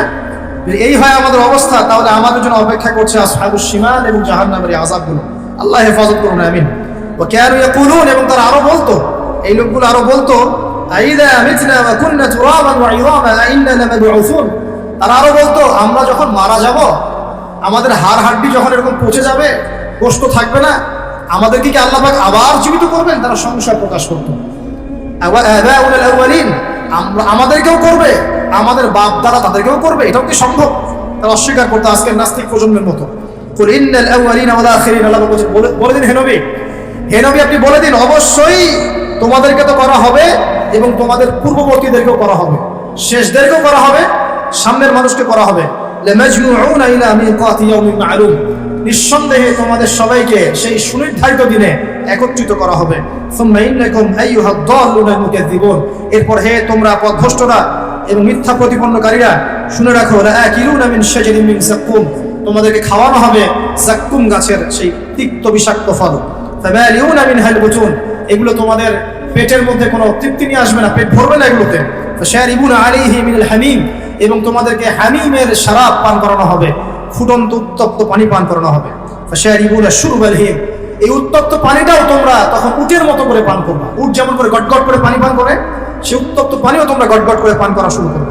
হাদা নুজুলুহুম ইয়াউমাদ্দিন, এগুলো হবে জাহান্নামীদের সেই দিনের মেহমানদারি। নাহনু খালাকনাকুম ফালাউলা তুসাদ্দিকুন, আল্লাহ পাক বলেন আমি তোমাদেরকে সৃষ্টি করেছিলাম, তোমরা কি তারপরেও আমার প্রতি বিশ্বাস করবে না? এরপর আল্লাহ পাক কিছু নিয়ামতের কথা বলছেন, যে আফরাআইতুম মা তুন্নুম, তোমরা যে বীর্যপাত ঘটাও, সেই বীর্যের দিকে কখনো লক্ষ্য করেছো কি? আনতুম তাখলুকুনাহু আম নাহনুল খালিকুন, তোমরা কি সেই বীর্য সৃষ্টি করেছো, না আমি আল্লাহ সেটা সৃষ্টি করেছি? নাহনু কদ্দারনা বাইনাকুমুল মাউত, আমি আল্লাহ তোমাদের মধ্যে মৃত্যু সৃষ্টি করেছি, মৃত্যুর সময় নির্ধারণ করেছি। ওয়ামা নাহনু বিমাসবুকিন, এবং আমাদেরকে বাধ্য করে, আমি আল্লাহ আমাকে বাধ্য করে এমন কোনো সত্তা নাই। আলা আন নুবাদদিলা আমসালাকুম ওয়া নুশিয়াকুম ফিমা লা তা'লামুন, আল্লাহ বলছেন আল্লাহ পাক চাইলেই তোমাদেরকে সরিয়ে নতুন সৃষ্টি নিয়ে আসতে পারেন, যে সম্পর্কে তোমাদের কোনো ধারণাই নেই। ওয়া লাকাদ আলিমতুম নাশআতাল উলা ফালাউলা তাযাক্কারুন, আর তোমরা তো খুব ভালো করে জানো প্রথমবার তোমাদেরকে কেমন করে সৃষ্টি করেছিলাম। আফরাআইতুম মা তাহরুসুন, তোমরা কি যে চাষবাসগুলো করো, এই ফসলের দিকে তাকিয়ে দেখো না? আনতুম তাজরাউনাহু আম নাহনু সারিউন, তোমরা কি এই ফসলগুলো ফলাও, না আমি এখানে মাটি থেকে এটাকে উৎপন্ন করি? লাউ নাশাউ লাজআলনাহু হুতামা, আমি যদি চাইতাম তাহলে ফসলগুলোকে আমি খড়কুটায় পরিণত করতাম। ফাযালতুম তাফাক্কাহুন, তোমরা তখন কি হতে? তাফাক্কাহুন, বোকা হয়ে যেতে। তোমরা ফসল দেখতে যে ফসল সব নষ্ট হয়ে গেছে, তোমরা মনে করতে হায় এটা আমার কি। আল্লাহ বলছেন ইন্না লামুগরামুন, তোমরা বলতে আমরা তো ক্ষতিগ্রস্ত হয়ে গেলাম। বাল নাহনু মাহরুমুন, বরং তোমরা মাহরুম হয়ে গেলে। আফরাআইতুমুল মা আল্লাযী তাশরাবুন, তোমরা কি সেই পানির দিকে লক্ষ্য করো না, যেই পানি তোমরা পান করছো? আনতুম আনজালতুমুহু মিনাল মুজনি আম নাহনুল মুনজিলুন, তোমরা কি পানি মেঘ থেকে নাজিল করো, না আমি আল্লাহ মেঘ থেকে নাজিল করি? লাউ নাশাউ জাআলনাহু উজাজান ফালাউলা তাশকুরুন, আমি আল্লাহ যদি চাইতাম তাহলে তোমাদের সমস্ত পানিকে লবণাক্ত বানিয়ে দিতাম, নোনা বানিয়ে দিতাম, তোমরা কি তবুও শুকরিয়া আদায় করবে না? আফরাআইতুমুন নার আল্লাতী তুরুন, তোমরা কি আগুনের দিকে দেখেছো কখনো? আগুনের দিকে তাকিয়ে কখনো কি শুকরিয়া আদায় করেছো? আনতুম আনশাতুম শাজারাতাহা আম নাহনুল মুনশিরুন, এই গাছের কাঠগুলো কি তোমরা উৎপন্ন করো, না আমি আল্লাহ উৎপন্ন করি? নাহনু জাআলনাহা তাযকিরাতাও ওয়া মাতাআন লিল মুকওয়িন, এই আগুনটাকে আমি বানিয়েছি তোমাদের জন্য উপদেশ। উপদেশ কেন? কারণ এই আগুনটা হচ্ছে জাহান্নামের 70 ভাগের 1 ভাগ। আর আমরা যে আগুনটা ইউজ করি, এই আগুনটা ইউজ করানোর জন্য এই আগুনকে দুইবার সাগরের মধ্যে ঠান্ডা করা হয়েছে, তারপরে আগুনের এই শেপটা এসেছে। এই আগুন ছাড়া বিশ্বে আমরা কোনো কাজ করতে পারবো? এই আগুনের দিকে কখনো তাকিয়েছো? তোমরা কি আগুন কাঠ থেকে তোমরা যে আগুন জ্বালাও, এটা কি কাঠ তোমরা তৈরি করতে পারো না? আমি তৈরি করে দিই। আল্লাহ পাক বলছেন যে এই আগুনটাকে বানিয়েছি উপদেশ স্বরূপ। নাহনু জাআলনাহা তাযকিরাতান, এটাকে উপদেশ বানিয়েছে, মাতাআন লিল মুকওয়িন, এবং তোমাদের জন্য ভোগ উপকরণ বানিয়েছে। ফাসাব্বিহ বিসমি রাব্বিকাল আযীম, যদি আল্লাহ পাকের সমস্ত নিয়ামতগুলো তোমরা স্বীকার করে থাকো, তাহলে এখনই বলো সুবহান রাব্বিয়াল আযীম, সুবহানা রাব্বিয়াল আযীম। আমরা কোথায় বলি এটা? নামাজের রুকুতে। দেখুন কোথায় আমরা কি বলছি, যার অর্থ কি। কার সাথে কত বিষয় সম্পৃক্ত আছে, দেখেছেন? এরপর আল্লাহ পাক বলেছেন যে ফালা উকসিমু বিমাওয়াকি'ন নুজুম, প্রথমে যেটা বললাম, আমি কসম করছি নক্ষত্রের অবস্থান স্থলের। ওয়া ইন্নাহু লাকাসামুন লাউ তা'লামুন আযীম, নিশ্চয়ই এটা একটা বড় কসম যদি তোমরা জানতে। ইন্নাহু লাকুরআনুন কারীম, নিশ্চয়ই এটা হচ্ছে কোরআনুল কারীম। ফি কিতাবিন মাকনুন, এটা মাকনুন কিতাবে আছে। লা ইয়ামাসসুহু ইল্লাল মুতাহহারুন, পবিত্রতা অর্জনকারী ছাড়া এটাকে স্পর্শ করতে পারে না। তানজিলুম মির রাব্বিল আলামিন, এটা রব্বুল আলামিনের পক্ষ থেকে নাযিল করা হয়েছে। আফা বিহাযাল হাদীসি আনতুম মুদহিনুন, তোমরা কি এই হাদিসটাকে অস্বীকার করছো, এড়িয়ে যাচ্ছ? ওয়া তাজআলুন রিজকাকুম আন্নাকুম তুকাযযিবুন, অস্বীকার করাটাকে রিজিক বানিয়ে নিয়েছো। ফালাউলা ইযা বালাগাতিল হুলকুম, কখনো নয় যখন তোমাদের কণ্ঠের মধ্যে প্রাণ চলে আসবে। ওয়া আনতুম হিনা ইলাইহি তানজুরুন, সে সময় তোমরা ফেলফেল করে তাকিয়ে থাকবে। ওয়া নাহনু আকরাবু ইলাইহি মিনকুম ওয়ালাকিন লা তুবসিরুন, আল্লাহ পাক বলছেন আমি আল্লাহ ওই মাইয়িতের কাছে থাকি তোমাদের চাইতে, তোমরা বুঝতে পারো না, তোমরা জানো না। তারজিউনাহা ইন কুনতুম সাদিকিন, তোমরা যদি সত্যবাদী হও ওর প্রাণটা ফিরিয়ে নিয়ে আসো। সবশেষ কথা হচ্ছে এই, সবশেষ কথা আল্লাহ পাক বলছেন ফাআম্মা ইন কানা মিনাল মুকাররাবিন, এই মৃত্যুবরণকারী মানুষ যদি ওই অগ্রগামীদের অন্তর্ভুক্ত হয়, অর্থাৎ দুনিয়াতে সে যদি প্রতিটা কাজ আল্লাহ পাকের হুকুম আহকাম তার রাসূলের সুন্নাহ অগ্রগামীদের মতো করে করে, তাহলে তার জন্য থাকবে ফারাউহুন ওয়া রাইহান ওয়া জান্নাতুন নাঈম, তার জন্য থাকবে বিশ্রাম নেওয়ার জায়গা, কবরে বিশ্রাম, ওয়া রাইহান, যত ভোগ উপকরণ আছে সব আল্লাহ দিবেন, ওয়া জান্নাতুন নাঈম, এবং স্বাচ্ছন্দ্যে ভরা একটা জান্নাত, চিরস্থায়ী জীবন আল্লাহ পাক দিবেন। এটা এক নম্বর শ্রেণী। দুই, ওয়া আম্মা ইন কানা মিন আসহাবিল ইয়ামিন, আচ্ছা অগ্রগামী না হয়েও যদি সে ডানপন্থী বলা হতে পারে, তাহলে ফাসালামুন লাকা মিন আসহাবিল ইয়ামিন, তাহলে ডানপন্থী ওয়ালাদের জন্যও সালাম আল্লাহর পক্ষ থেকে থাকবে। সালামুন আলাইকুম তিবতুম খালিদিনা ফিহা আবাদা, তোমরা এখানে চিরস্থায়ী হবে। আর তিন নম্বর, ওয়া আম্মা ইন কানা মিনাল মুকাযযিবিন, আর যদি অগ্রগামী হতে না পারো, ডানপন্থী ওয়ালাও হতে না পারো, যদি তোমরা মিথ্যা প্রতিপন্নকারীদের অন্তর্ভুক্ত হও, আর দাল্লিন যারা পথভ্রষ্ট, ফানুজুলুম মিন হামিম, তাহলে তোমাদের জন্য থাকবে হামিম ফুটন্ত পানি, ওয়া তাসলিয়াতু জাহিম, এবং জাহান্নামের মর্মান্তিক আযাব প্রবেশ। ইন্না হাযা লাহু হাক্কুল ইয়াকিন, আর এটা কোনো খেলতামাশা নয়, মিথ্যা কথা নয়, হাক্কুল ইয়াকিন, এটা হচ্ছে ধ্রুব সত্য কথা। অতএব ফাসাব্বিহ বিসমি রাব্বিকাল আযীম, তোমরা সবাই এই রব্বিয়াল আযীম, এই আযীম মহান রবের তাসবিহ পাঠ করো এবং বলো সুবহানা রাব্বিয়াল আযীম। আমরা সবাই বলি সুবহানা রাব্বিয়াল আযীম। সূরা ওয়াকিয়ার মধ্যে আল্লাহ রাব্বুল আলামিন প্রথমে কি বলেছেন? কিয়ামতের ভয়াবহতার কথা, তিন শ্রেণীর মানুষের কথা, ডানপন্থী ওয়ালাদেরকে আল্লাহ পাক কি নিয়ামত দিবেন, অগ্রগামীদেরকে কি নিয়ামত দিবেন, বামপন্থীদের কি অবস্থা হবে, এবং কোরআন কেন্দ্রিক আমাদের কাজগুলো কি। আল্লাহ রাব্বুল আলামিন এভাবে আমাদের প্রত্যেককে প্রত্যেকটা সূরা খুঁটে খুঁটে পড়ার তৌফিক দান করুন, ব্যাখ্যা সহ পড়ার তৌফিক দান করুন, বিশ্লেষণ করার তৌফিক দান করুন। আমাদের সবাইকে আল্লাহ পাক কোরআনওয়ালা বানিয়ে দিন, হাদিসওয়ালা বানিয়ে দিন, নবী সুন্নাহওয়ালা বানিয়ে দিন, এবং এই দুনিয়ার জীবনে কোরআন এবং সুন্নাহকে কেন্দ্র করে আমাদের সবাইকে এগিয়ে যাওয়ার তৌফিক আল্লাহ পাক দান করুন।